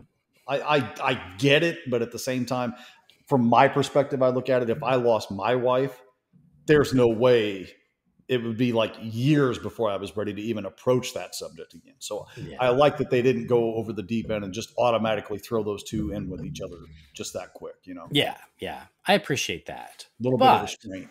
But devil's advocate, it is Wonder Woman. Look, I get it. I'm not saying the thought wouldn't cross my mind. I'm just saying I might hold off for another minute or two. Yeah. I'd be like, okay, talk to me on the 15th. Today's only the 11th. I need a few more days. But I mean, and speaking of Wonder Woman, I think her part of this story is really interesting too, about that warrior part of her really taking the forefront of her supporting Superman and going, yes, this is something that needs to happen. They're not going to come to peace on their own. We need to do it for them. And her really standing by his side, until she realizes what she has enabled, until she realizes that he has gone too far. And, the moment where she realizes he murdered all these people just because they were having a Joker themed rave. I did have a little bit of flashback of, I killed them all, not just the men, but the women and the children. The Superman hates sand. Yeah, he does. He really does. It gets everywhere, dude. I hate it. But yeah, like I appreciate her arc of going, yes, I'm with you. Like, we need to do this together. And it happens so gradually, she almost doesn't notice until finally she realizes, no, like, this can't be. And after Batman and his crew even help them, Superman is too far gone. He's like, well, that's it. Sorry. You know, we're done with this. And Wonder Woman's like, they just saved us. And he's like, I don't care. It's not what, it doesn't even matter. So I really like the role that she played of slowly seeing that transformation in Superman to the point where she could no longer stand by his side. This story, in all respects that it's told in any medium, does a wonderful job of showing so many various perspectives and viewpoints of what he's doing. Yeah. Yeah. And this movie, even with its, Cliff's Notes runtime, still does a really nice job of doing that and showing you everybody has a perspective. Mm-hmm. Some are more in line with, we'll call it Team Batman versus Team Superman, but everybody's got their own perspective beyond that yet. Like they may have chosen a side, but they still have a different way of viewing it than maybe even other people on their side do.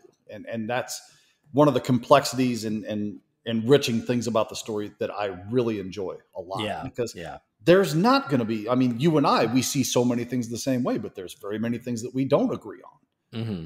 We have different perspectives about it. So, I mean, it's just human nature. No two people think exactly. Like Rob Zombie movies, man. Exactly. Yeah. I don't know how we stayed friends this long. I'm saying.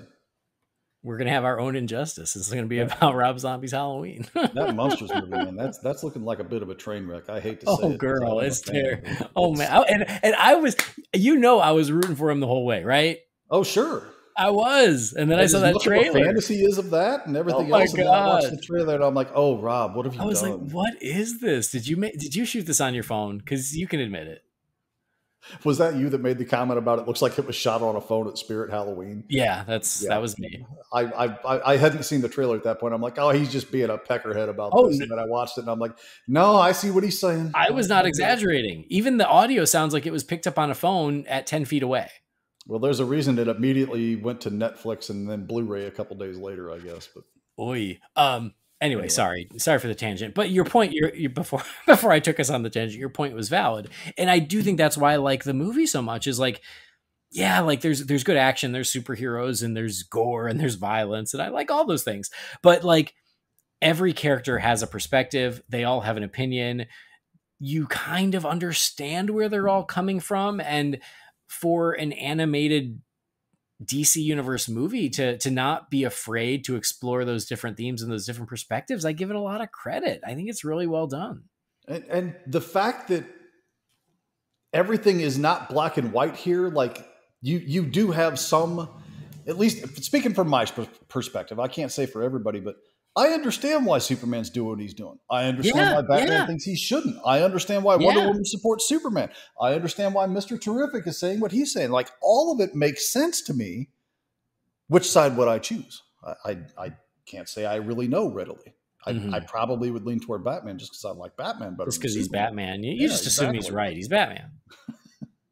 I mean, even Damian says that. Did you ever even think for a second you might not be right? And he just stares at him. I love that. Mm-hmm. One thing that does go on in this movie that I think is just totally brilliant, is the United States government wants a way to keep Superman in check. Mm-hmm. How do you neutralize the most powerful being in the world, maybe the galaxy, maybe the universe, what have you? Take his father. Yeah. How do you take his father and not have it to where he can just take him right back? Get Mirror Master involved. I love the genius of finding a way to neutralize Superman's power without having to use kryptonite. But I'm going to come back to that kryptonite thing here in just a second. No, I completely agree. I thought, again, like they use so many characters from the DC universe. And again, if you didn't know them, I could understand it being confusing. But when I saw Mirror Master show up for Jonathan Kent and he puts them in the mirror dimension, I was like, that's brilliant. That's a place Superman can't follow.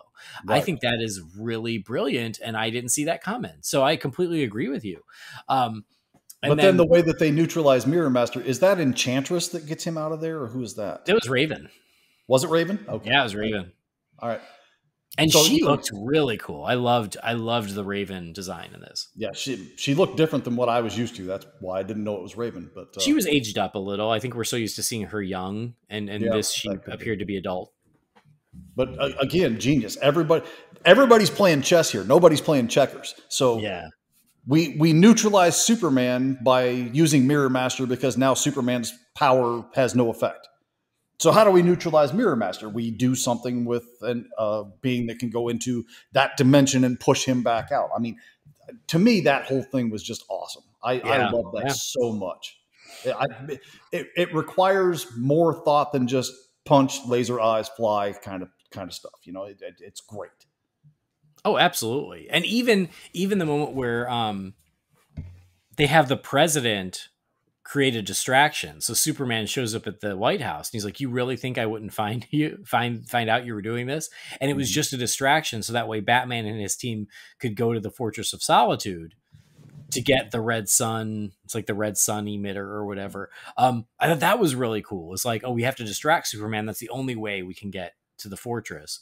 And then that's where Jonathan Kent ends up being. And that leads to another altercation, which again, Superman then indirectly ends up killing his own father. So again, this path that he has gone down, he still blames Batman for standing up to him, but there's also now this guilt aspect where he's killed Lois.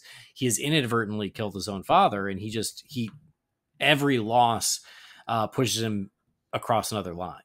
And in a great Jonathan Kent moment with his dying breath, he's saying it was an accident. Forgive him. You know, it's okay. Don't worry about this. Don't let this consume you even more. You know, Jonathan understands, I think, where Superman is at in that point, and he does not want him to go further down the hole that he's already dug for himself. Mm-hmm. Yeah. But then you have that's the angel on his shoulder, the devil on his shoulder in that moment is Ra's saying, you know, he does not deserve forgiveness for this. Right. There's only one solution here. You know, that's a good moment because it gives you Superman's internal conflict in a more vocal and upfront manner. Well, and also I do think it's very brilliant that like Superman has gone so far, he ends up making a deal with Ra's, makes a deal with the devil.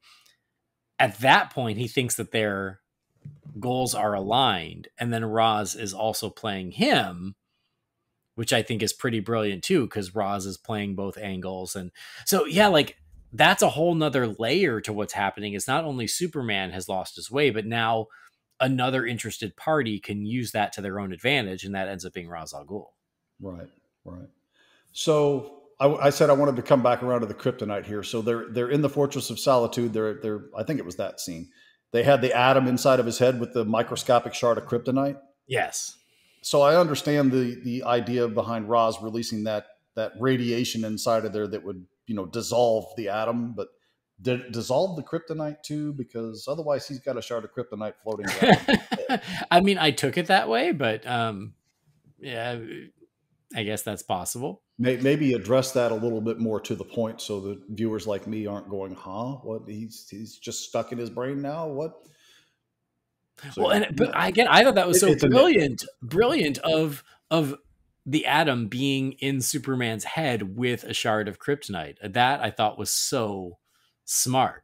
Yeah, I mean, it's using everything at your disposal in your arsenal to make this scenario play out the way that you need it to play. I mean, it's so well done, in my opinion. The way that they approach so much of this, and the way it gets everybody involved, even some of the minor, you know, C-list characters like Plastic Man, or, you know, I hate to call Mr. Terrific a C-list character, but I mean, let's face reality. He's not a recognized. You couldn't pull out Mr. Terrific's picture and show it to anybody on the street, and they're not going to be like Superman or Batman. They're going to be like, I have no idea who that guy is. So. Yeah.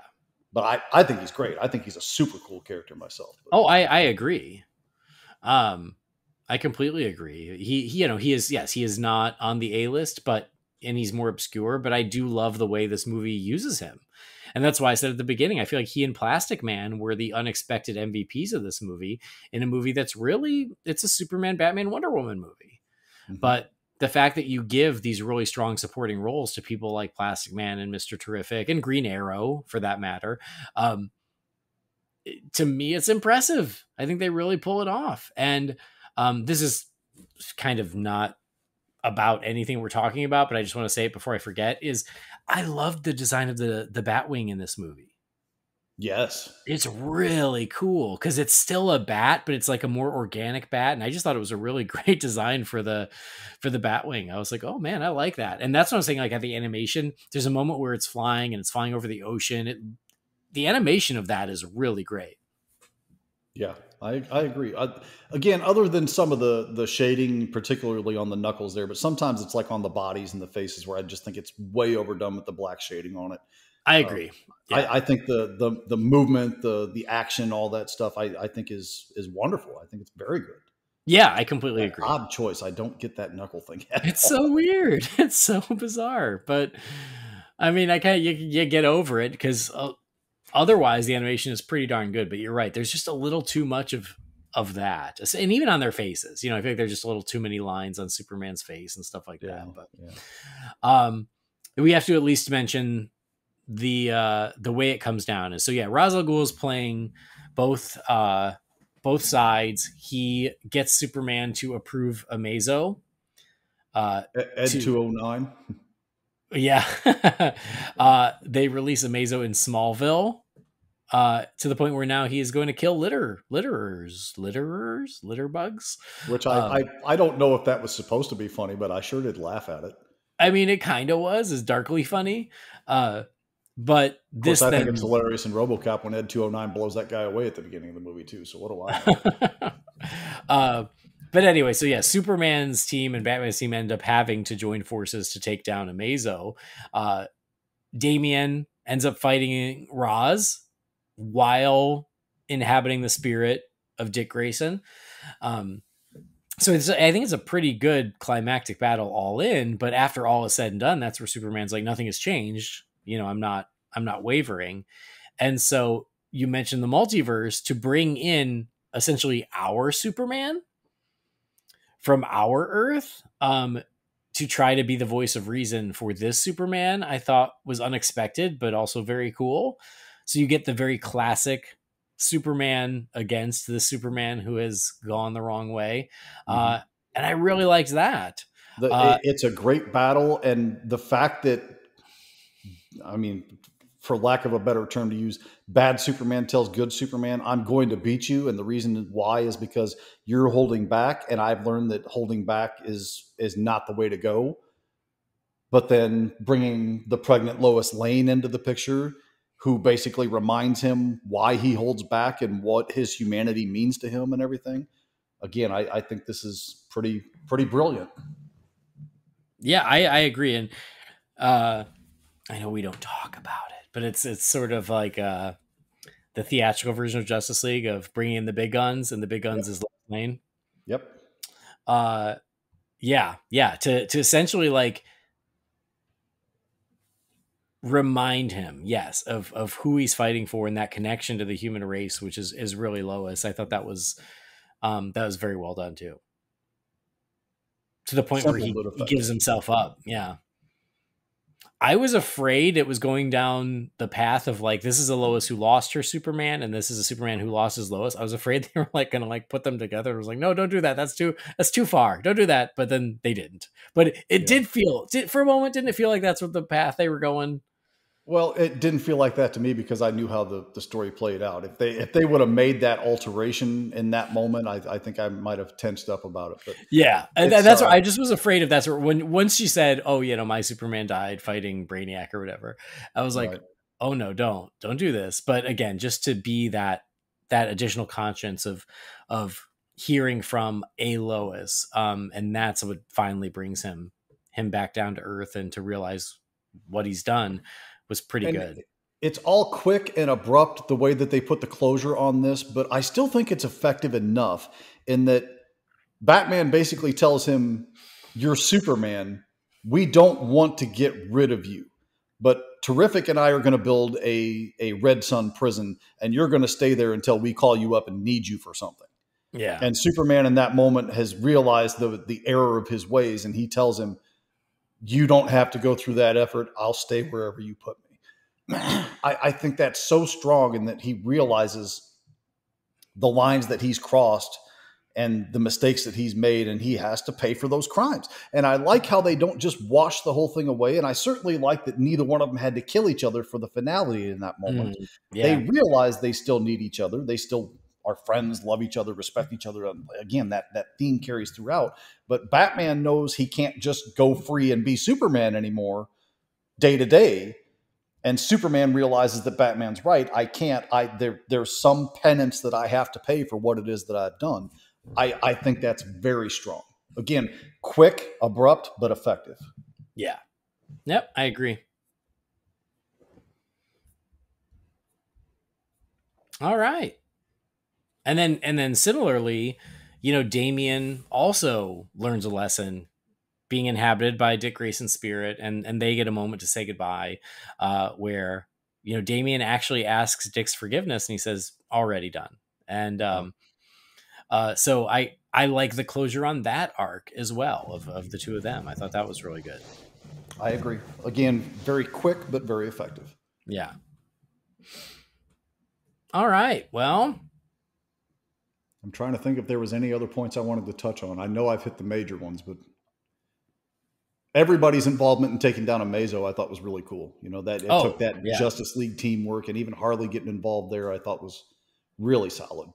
And Plastic Man lands the killing blow, which I thought was great. So, all right, Plastic Man.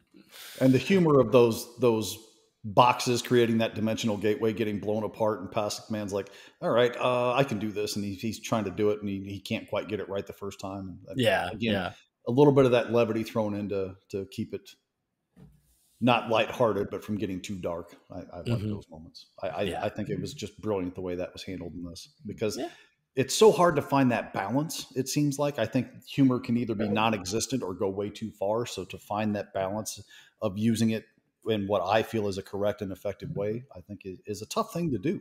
Otherwise, more people would do it better, but they don't. Right.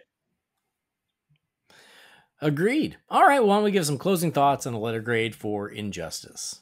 Okay. I would have rather this been like a 3-hour movie or a long form series or something along those lines. But given what we got, an hour and 18 minutes, not even an hour and a half, I really think they did an admirable job of getting across the big points, the relationships, the perspectives, all of that, I think, comes across just beautifully in this film. And I think it was very well done. Couple of nitpicks aside, I think this is a very high quality film. I think it's one of my favorite ones in recent memory for it. A few parts do feel rushed. I definitely concede that. But I don't think, even if it is a rushed moment, that the effectiveness is lost. I think, again, I call this like a Cliff's Notes version of it. But how do you take a story this rich and involved with so many characters and everything on a restricted time and budget and do it, what we would maybe consider the correct way? It is just an impossible task. So you just have to ask the creators, animators, directors, do the best you can with what you've got. And given what they were told to work with, I think they did it as well as could ever be expected, maybe even better than expected. So for me, I think this one's an A-. Oh, wow. All right, great. I do think that we're pretty much on the same page here. I think it's a really good story. It's a really well-told story. And for me, I'm mostly impressed with how much story they were able to fit into an hour and 18 minutes. I think it's interesting, and I appreciate the philosophical debates that this movie's not afraid to have. So yeah, I think it's a really good one. It's one where the R rating, I think, works for it because of those shocking moments, but they're meant to be shocking, and they're allowed to be. So it's certainly a very violent DC animated movie, not one for the kids, but I really enjoyed it. And I think I enjoyed it more than I expected to, which is probably why it took me so long to watch it. It was one of those where, because I was not as into the source material, the movie didn't register as much for me, but it was a nice surprise. So, yeah, overall, I think it's really solid, really strong. I enjoyed it, and I'm happy I revisited it. I'm maybe just a hair below you. I think I'm at a B+. All right. Still pretty close nonetheless. Yeah. But I think it's good. Injustice was surprisingly good. All right, a B+ and an A- for the Injustice animated film. Again, curious as to how it did. and see if there's any plans for more. But in I the would love announcements to at Comic-Con, it was not part of it. So who knows? I would love to see a sequel. I'm not going to hold my breath that it happens, but there are so many more stories that can be told in this universe. I mean, it could go on for years and years and years, because the book went on for years and years and years. So yeah, maybe they can do the animated Injustice and Masters of the Universe. That I would buy. I'd watch that. I would. Me Even too. though I haven't read the story, I'd certainly welcome it. All right. Well, there you go. We finally did it. We can check another animated DC film off the list. I feel productive, but we're not ready to say goodbye just yet, because it's time to check in with you fine feathered finks and crack open the Wayne Manor mailbox. It's time again for the Wayne Manor mailbox. You've got mail. What is a letter for me? Maybe temporary. She wrote a letter. You're one hell of a messenger. This is all, Master Wayne. All right, we just got a handful here, but that's good, because if we had done the commentary, they would just be piling up. So again, I feel productive, and that's always good. This is from Ryan Fluger. It says, hey, after listening to your crossover episode with The Fire Rises, I decided to rewatch The Mask of the Phantasm, because when I watched it in 94 the first time, I wasn't that big of a fan. All I can say is that you're on the money. Wow. That cemetery scene is amazing, and it made a grown man tear up. So powerful. My question, can you break down the voices in the mailbox intro? Who and what is the first voice saying? Also, love your commentary episodes. Thank you, Ryan. Thank you, Ryan. Glad you revisited Mask of the Phantasm. It is amazing. I'm so glad that it played better now that you've rewatched it. It's great. It's absolutely great. Jamie, we missed you on the crossover. I know. I wish I could have been there, but I was dog dead tired. That's okay. I understand. All right. So what would have been your number one? That was the sad thing, is we were like, oh, we want to hear what Jamie's. You guys know what my number one would have been. Don't play coy with me. Dark Knight Returns? Yes. Okay. All right. Oh, that would have been another different choice. Let me break everybody's heart. I don't know that Under the Red Hood would have made my top 5. Wow. Top 10? Almost certainly. Top 5? I'm not so sure. Okay. I love you, but you're crazy. All right. Okay, so break down the voices in the mailbox intro. I have to think. Give me 1 second. This, because Gora Vegeteswar created it for us, and many years ago at this point. So hold on. I have to actually play it in my ear so I can remember at least the first thing. I got Mickey's mailbox thing stuck in my head, so I can't help you. The first voice, Ryan, is my voice. Maybe that's why you couldn't place it. The first voice is me saying, it's time for the Wayne Manor mailbox. And then it's a Joker laugh. I know that we've done this before, and the most confusing one that even I didn't recognize is there's a moment in there where it says, a letter for me? That's Bugs Bunny. So I know that people had been confused about that clip. It ends with, you're one hell of a messenger. That's from Flashpoint. That's what Batman says in Flashpoint.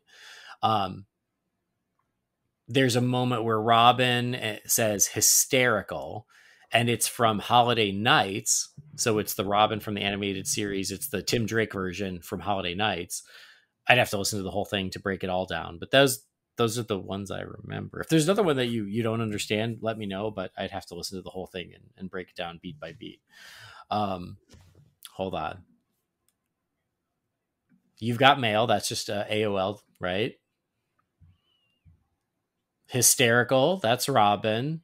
Then Bugs Bunny, a letter for me. Then Ben Affleck saying maybe temporary.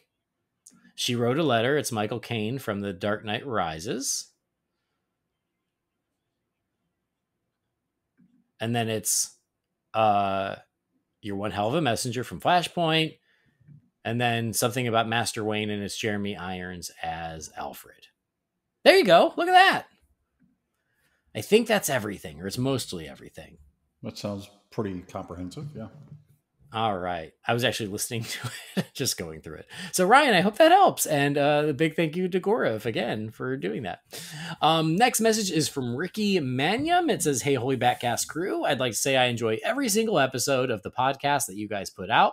It's always an immediate listen for me. However, I get an extra kick every time there's a ranking episode.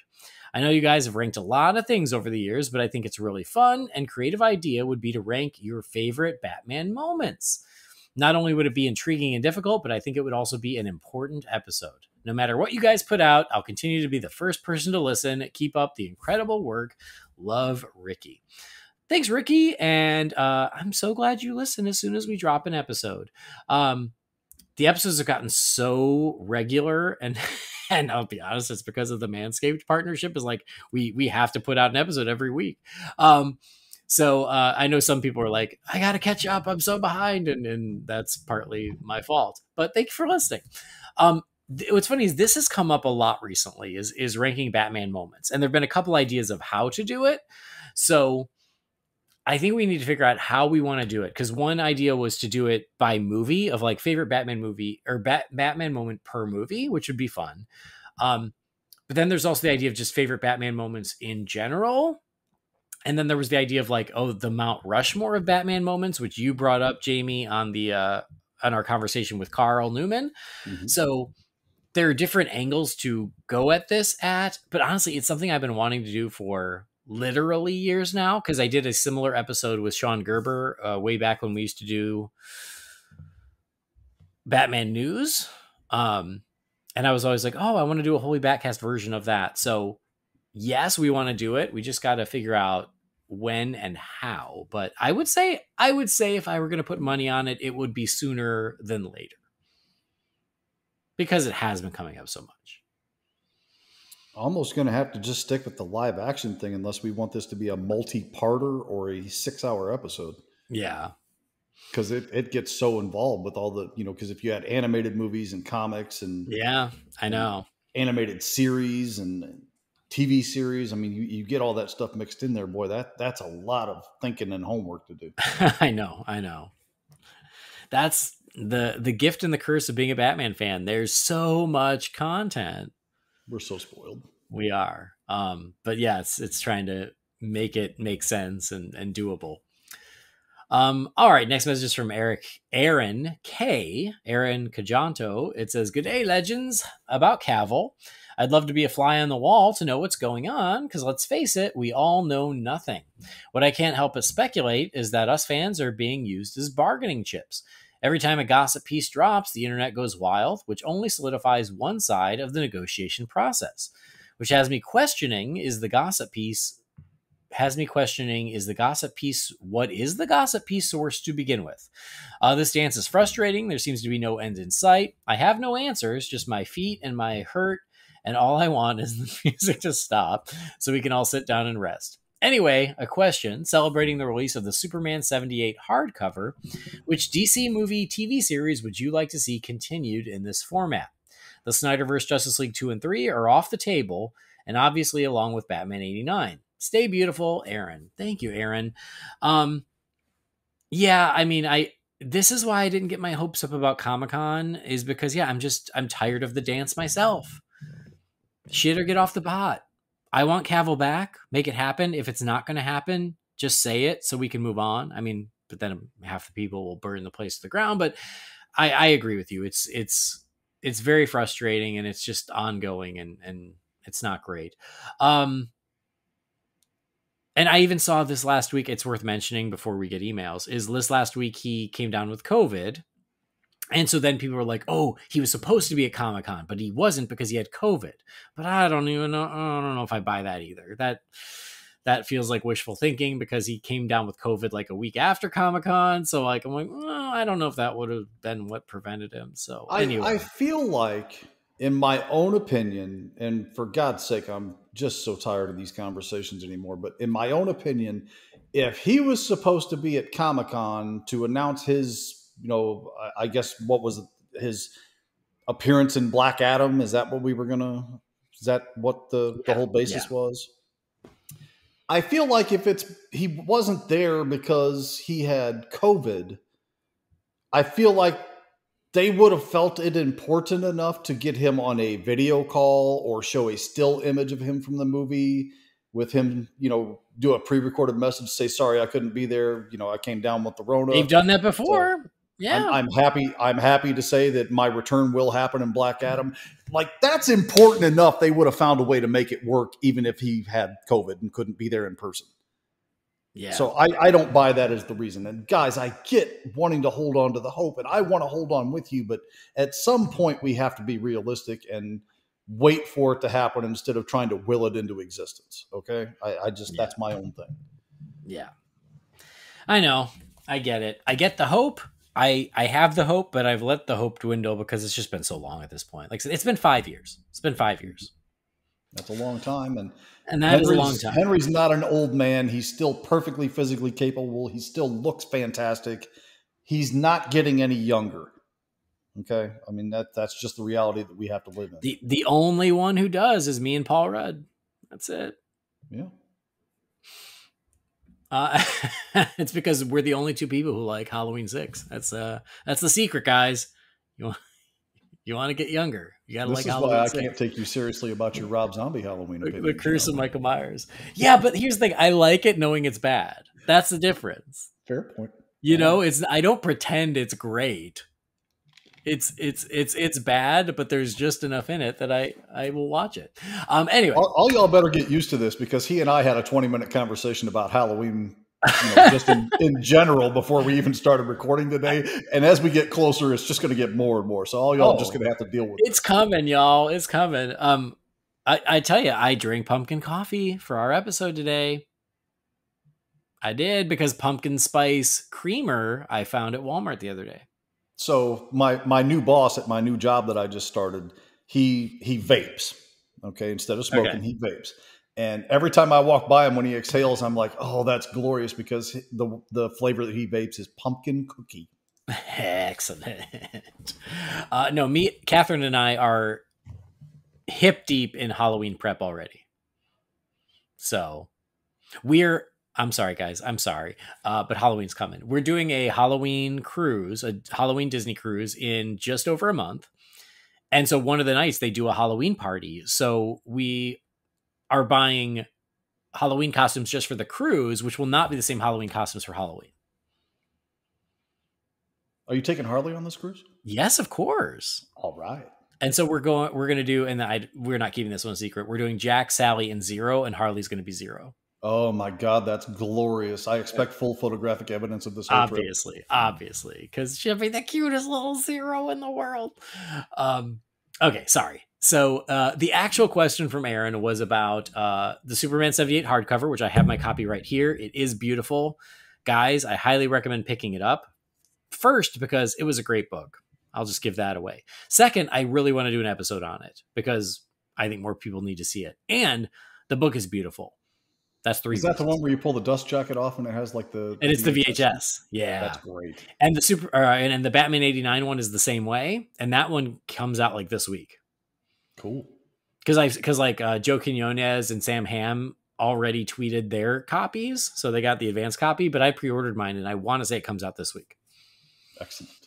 But anyway, it's worth picking up. So the question is there another DC movie or TV series that you would like to see continued in this format of Superman 78 and Batman 89? Jamie? All of them? Great. I mean, I know that's the cheap, quick, stupid answer, but I mean, I'd read a book based on the Swamp Thing movies because I like them.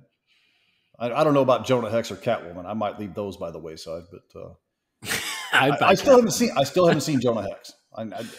I still haven't, so it's a mess. It's a mess. I've heard as much, but yeah, it's only like 75 minutes long, and it's a mess.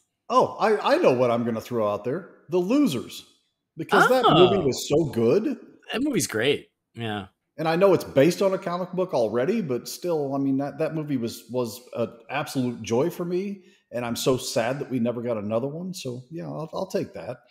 Okay. I mean, for me, like the obvious answer is the Flash 1990 series. Yeah, that's a good one. I'm honestly surprised that hasn't happened. I'd also say that's one that they should do an animated movie of. because the cast is still around. Like John Wesley Shipp loves the Flash. He loves doing the Flash. I think he would be happy to voice it. Amanda Pays as well as Tina McGee. Like you could do that and still have the entire cast, unlike Batman 66, where you only had a couple. Flash 1990. So, but a comic book to start. Oh man. I'd like to see the rumored Batman Triumphant, or there was another name for it. Batman Unchained, I think. Essentially Batman 5 that Schumacher was going to do. If they did a comic version of that, I would buy it. I'd do that out of morbid curiosity, if nothing else. Exactly. Like I kind of want to see what it would have been. If again, I don't even know how far along the script got, but I'd be curious. So yeah, definitely those are the ones that come to mind. The Flash and then the Schumacher Batman, essentially. I'm sure there are more. Because yeah, pretty much anything I would go, oh yeah, I would read that. But those are the ones that jump to mind. Because like Batman 66, they already did, right? Superman or Wonder Woman 77. Wonder Woman 77, yeah. Yeah, they already did those. So that's the only reason I didn't bring those up.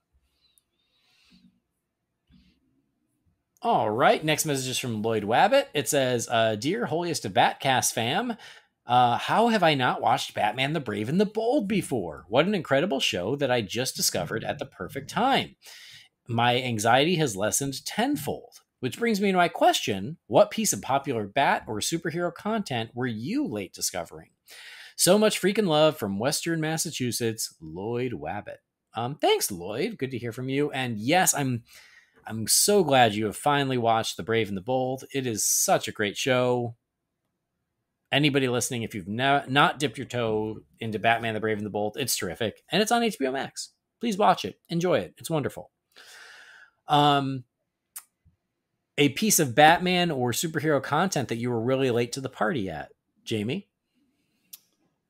You know what? I'm going to throw out the biggest one that was a blind spot for me up until just a few years back. Crisis on Infinite Earths. Oh, okay. I did not read that during its initial run. Batman was like I just got into like collecting and heavy reading right about that time that came out or close to it. But then I didn't like get super into my Batman phase until about 87-ish. So obviously it was done by that point. So I'd heard for years people talk about it being, the pinnacle of crossover events in comics. And I think it literally took me until probably at least 2015, 2016, somewhere around there before I finally got back around and said, okay, I'm going to buy this. I'm going to read this. And here we go. So I was way late to that party. Me too. I think I just read it for the first time 2-3 years ago. So don't feel too bad. All right. I have two. One is Watchmen, because I did not read that until after I saw the movie. And the movie, I went in completely cold. I knew nothing about Watchmen other than its reputation. So I remember watching, going to the Dark Knight, and the Watchmen trailer was attached. And the friend of mine who I was with, he loved it and he got very excited. And I was like, I don't know what any of this is. Like, no idea. So I went and saw Watchmen the first time in the theater, knowing really nothing about the story. And like walking out of the theater, because it wasn't what I was expecting. And I'm like, I don't know if I liked that.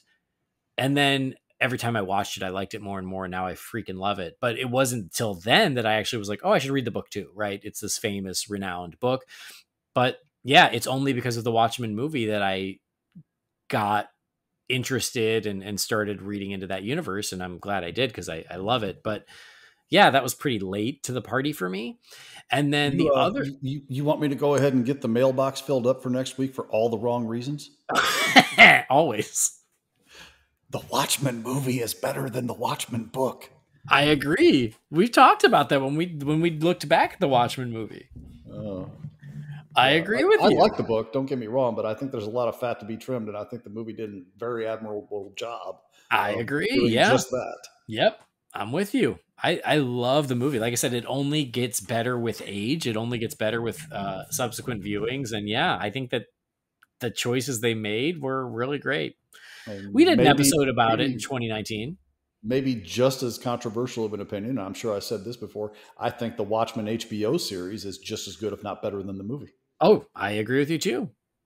That So Watchmen much so, HBO in fact, series that was amazing. I bought that. Even though I have an HBO Max subscription, I bought that because I loved it so much. And I actually went through, and this is a rare occurrence for me when I'm not just turning something on for a background thing, but as far as like focused viewing, I've watched that whole series twice, and I don't do that often.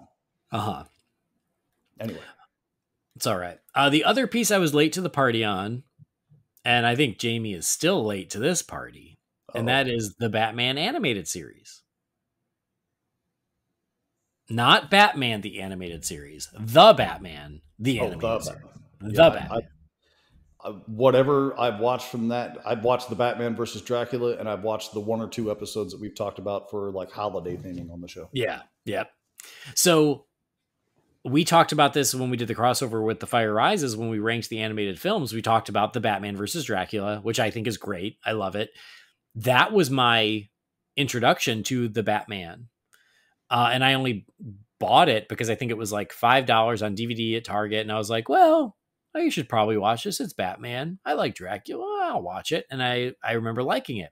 But I was shocked that all y'all had that movie as high as you did, honestly. Yeah, we really like it. But then I didn't watch the show until it went on sale on iTunes, where like season 1 was $4.99. And I was like, I should finally give this show a chance. I do like the Dracula movie, so what the hell? So yeah, every season was $4.99, so I bought them. And then I started watching it that way. When I used to travel for work, I'd watch it on the plane, and I was like, oh, it actually is really good. And it was just one that I just waited a really long time to finally watch. All right, then. All right, next message is from Tom Fallows. It says, hey guys, I'm loving the podcast. I've loved the last few episodes. My question is this: has the Joker become overused and in the danger of being overrated? We all know that he's Batman's greatest villain, but there are lots of villains who could do with some exposure. But given the ending of the Batman, I feel like I'm not excited for more Joker. Joker should be like Freddy or Jason Voorhees. You should be excited when he's coming. But I just feel like we've been overexposed with the Joker in the last decade, from The Dark Knight and the New 52, now the Batman. Should the Joker take a break? And would you like a trilogy without the Joker? This is a question that's been nagging at me since the Batman came out. I mean, with the Burton Schumacher verse and the Nolan verse, it didn't seem like we needed the Joker in every movie. We were always excited about the next villain. Hope you guys can put my mind at ease.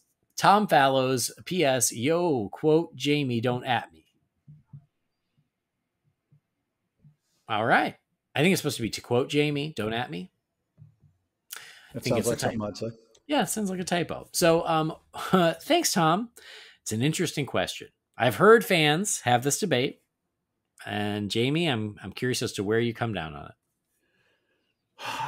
I tend to agree with him. I think I know Joker's important to Batman. I know that. I mean, it's the yin and yang factor with those two, right? I mean, it's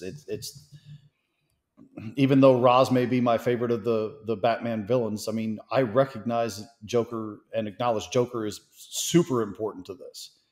But I do believe anybody at any point, and I do think we reached this point with Joker some time ago, can be oversaturated, overexposed, and overused. So yeah, I don't mind seeing him show up, especially when it's presented in some new fashion, be it, the Reeves trilogy or whatever it winds up being as far as the number of movies they do.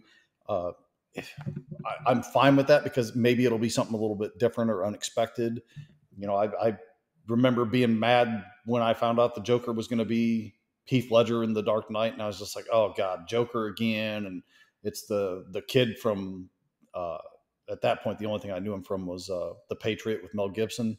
Like, I'm not into this at all. And then I was completely blown away both by the performance and the way the character was written and presented in that. So, that kind of made me realize, okay, if we get something that's a little road less traveled with it, I'm fine with it. But just to constantly pile him on for the reason of just having him there because he's the most recognizable is kind of played out, in my opinion. I mean, what's weird is the question is, is he overused? And my answer is yes and no. Like, yes. Are we using him too much? Are we getting maybe too much Joker where he's overshadowing a lot of other things? I think that's true. Yes. We have a Joker solo movie franchise going since the sequel seems to be moving ahead. Not to mention bringing him into the Batman. The Joker is a big name. He is arguably as recognizable as Batman himself. They do go together like a yin and yang. And I do think that a little Joker goes a long way. And is it something that we go back to maybe a little too often? I think so. I think that I agree with that. Would I want a Batman trilogy without the Joker? No, I wouldn't. Because I do feel that he is so integral to the Batman story and to being one of Batman, to being Batman's number one villain. So I don't think that the answer is no Joker, but I do think that using him a little more sparingly, I think would go a long way because, I think that because we've got so many versions out there, it does dilute his effectiveness just a little bit where it's like, oh, and here comes the Joker again. So I think that a little restraint would go a long way, but I don't think that you want to remove him.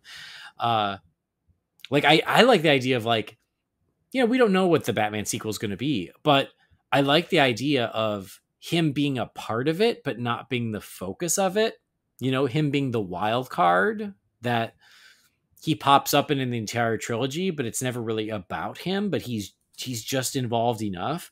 Kind of how the Penguin was in the first film. I like the idea of, the Penguin is there, but he's not the main threat, but he is there and he's part of the world and he's still got a part to play. I think the Joker could be the same way, but I don't think a Batman trilogy without the Joker, I don't want that either. I think he's still the Joker. I got to put some respect on that name, but I do understand the point. So there you go. There's your yes and no answer. All right. We got one email left. This is from Rich Wood. It says, "Hey, Dick, Jason, and Tim. As I continue on my journey through your extensive archive, I came across a review that was near and dear to my heart, Superman Returns. Part of what I love about this Batman podcast is you don't isolate yourselves to only Batman. And although Superman Returns was not well received by a lot of Superman fans, let alone Batman fans, it's special to me for various reasons. It's one of the first movies that me and my son and daughter took in together as I realized they were both sharing the love for the DC universe that I did. While we all love Marvel as well, DC was our preferred format, my daughter having Superman as her favorite, me a Batmite, and my son walking the line of neutrality and loving both. The moment that I'll never forget in the movie is when we were watching it home for the first time and Lois, Richard, and their son are trapped and doom seems certain, and then Superman's boots land on the door. As he lifted the yacht out of the water and that Superman theme builds, my son, who was 5 at the time, leaps onto the couch, hands raised to the ceiling, screaming, "Yay!" My daughter and I looked at each other and thought, wow, he really likes this movie. Other solid points of the movie, I know the stalker scene is not liked by most, but as he flies away, you can feel the hurt that he feels as the most powerful person on the planet is reduced to tears. The airplane rescue is amazing. The Superman theme, most would have tried to create a new theme or at least put their spin on it, but not here. They really lean into John Williams' theme, and it's awesome. I know the ending is a little weak, but overall I enjoyed it very much. I don't know if I would have had the connection to DC over the years if not for this movie, and for that I'm forever grateful. Sorry for the long email. I've had this review bottled up for years. Rich Wood. All right, Rich. There's not a question in there, but I'm glad you love Superman Returns. You do love it more than I do. I'll give you that. But if you listened to that review way back when, you heard why. There are things I like about the movie. There are things I don't like about the movie. At the end of the day, it's really at the bottom of Superman movies I would put in. I think it had its heart in the right place and it meant well. And I think Brandon Routh was great. But I just don't think that it all worked, in my opinion. So, yeah, Jamie, anything you want to say? I think you and I are very much on the same page with it. I think there's several truly great moments in the film, but I think those are greater than the sum of all the parts put together. I watch the movie once every couple of years thinking to myself, okay, this will be where the movie clicks with me. And I never disliked the movie. I mean, there's things about it I do dislike, but I don't know. I can't get into it the way I can the Superman 78 or Superman 2 or Man of Steel. I don't know. It's to me, it feels a bit like a missed opportunity. And I know that sounds harsh, especially responding to somebody that's telling us why he loves it and that he does love it. It just, I don't mean to rain on anybody's parade. I think there was a way better movie to be had than what we got out of that thing. Yeah, I agree. And Rich, if you love it, that's awesome. Especially if you do love it. Man. Absolutely, that's awesome. And there are certainly things to like, and a lot of them are ones that you called out. You know, I think the shuttle rescue is fantastic. I think the part where he's kind of stopping the criminals that have like that minigun on top of the building. You know, other than the fact I can't ever watch that bullet impact his eye because I have a weird sensitivity to things with eyes. I can't even watch Visine commercials without tearing up. It bothers me, but. I think that's a cool moment. I mean, even the moment he talks about where he's lifting that big rock out of the water and that music's welling up, even though I think that's a frankly piss poor climax to the movie, I think that moment is pretty exhilarating in itself. Mm-hmm. Yeah. So, you know, I'm with that part of it. I wish I could love it the way he does, I guess is the way I'll say it. Yeah, I agree with that. And I mean, and it is a well-made movie and it looks good. You know, like it's not like a garbage movie. I just think that a lot of the creative choices for me didn't quite come together. And one big casting choice in particular too. Yeah, that too. I agree. So yeah, it is one, like you said, I rewatch it every once in a while and I want to like it more than I do. And then there are parts where I was like, oh, this is cool. And then there are parts where you're like, so it was one of those where I would have been happy to go to a sequel. Cause I even walking out of that movie, I was like, it wasn't the best, but I'm really excited for what could be next. And just wasn't in the cards. So if it works for you, that's great. But I for me, it's very much a mixed bag. I don't hate it. I certainly don't love it. It's in the middle. And honestly, I think at the end of the day, for me, what holds it back is it's just kind of dull. It's, you know, and I'm not just talking about action. I'm just saying in general, it's just kind of dull. Like I appreciate the nostalgia of it, but at a certain point, you also needed to do your own thing. Anyway, that's it. Closing the Wayne Manor mailbox. Thank you guys. Thanks for writing in. If you've got something for the Wayne Manor mailbox, you can send that to Holy BatCast at rf4rm.com. And Jamie, always good to have you back. Yeah, it was good to be here, man. It feels like I haven't done this in a little while. Yeah, hoping we can get that commentary on the books. We'll try again next week and we'll see how it goes. Fingers crossed, everybody. And just for giggles, I went ahead and looked it up because we kept talking about how complex and long and how long the series ran for Injustice in the comic perspective. Mm-hmm. So Injustice versus Masters of the Universe, that was 6 issues. Injustice Year Zero, that was 14 issues. Injustice Ground Zero, which was really my least favorite part of the whole thing because that was all the Harley focused stuff and it didn't get into as much stuff, but that was still 24 issues. Injustice 2 was 75 issues. And Injustice Gods Among Us, which is like the main series, the thing that kicked it all off. I thought these were like 6 to 8 page mini chapters. No, pal, these are 20 plus page books. 153 issues. So you're talking about the better part of 225 to 250 comics that are telling this story. And we got an hour and 18-minute movie. I know. Well, I mean, and that's what I remember is just every time I'd go to the comic shop, I would see Injustice on the shelf and go, God, this thing is still going? I thought it was just going to be an adaptation of the game, but it just became its own universe. And there's so much to it, which is why, again, I was like, it's too much to dive into. I'm just going to leave it. It was a lot, but it's worthwhile. When you get a free year on your hands, go ahead and start checking it out on DC Universe. Great. We'll see when that happens. Anyway, tell our friends at home where they can keep up with you. I'm on Twitter, although not very much lately, at BatRaider3960. I'm in the Real Fans groups on Facebook, although not very much lately. Letterboxed under my name. I'm kind of keeping more or less up to date on that, although I'm watching way less movies right now, starting this new job. And damn, work gets in the way of our movie. I know, it screwed the whole thing Come up. on.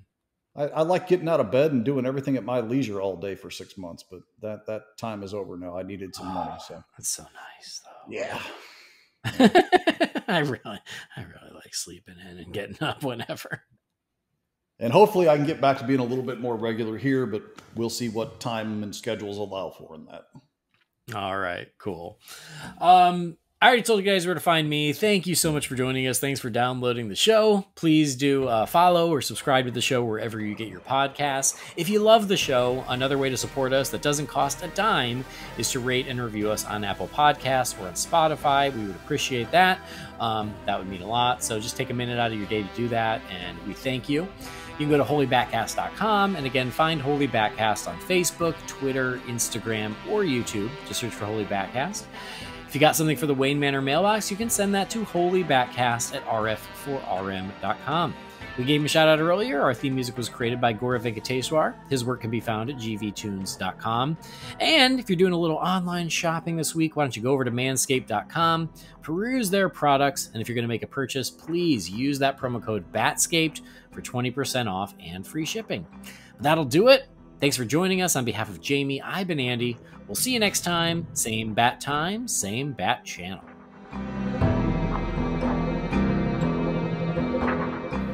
Holy BatCast is not affiliated with Warner Brothers or DC Entertainment. The views and opinions shared by the participants are theirs and theirs alone and do not represent the companies or organizations they happen to work for.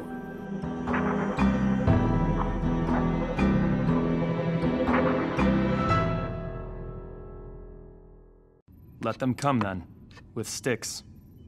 Think of the lives we'd save. Check. Smoking. What? Cigarettes kill far more. People keep smoking even though they know it's killing them. Their families can only watch them die. And? You want to save lives? Jail every smoker. Check. And imprison anyone who speeds. Traffic fatalities are huge. So I looked up those two hardcovers. First of all, Batman 89 is released August 30th. Oh, really? Yeah. So Joe and Sam got theirs way early. I thought because they were posting photos, I was like, oh, it's coming this week. Yay. Nah. You're getting way ahead of yourself. But anyway, I looked them up on Amazon because I thought, I'd like to have these. I'll just go ahead and order them. But Amazon's only given 10% off. I mean, usually they give like 35 or 40% off. If I'm only getting 10% off, I'm going to go down to my brick and mortar shop and buy them. All right. I mean, support your local comic book shop. Certainly. You should do that anyway. But sometimes the price just makes it so you have to do Amazon. Yeah. But I respect that. Do it that way. But the Superman 78 one is out now. So go pick that up. Now I tell you how bad I have to go to the bathroom, but I don't want you making it the stinger like you did to Brendan the other day. I would never do that to you. I know. Because or you Brendan. like me better than you like him. Yeah. He immediately texted me with, you asshole.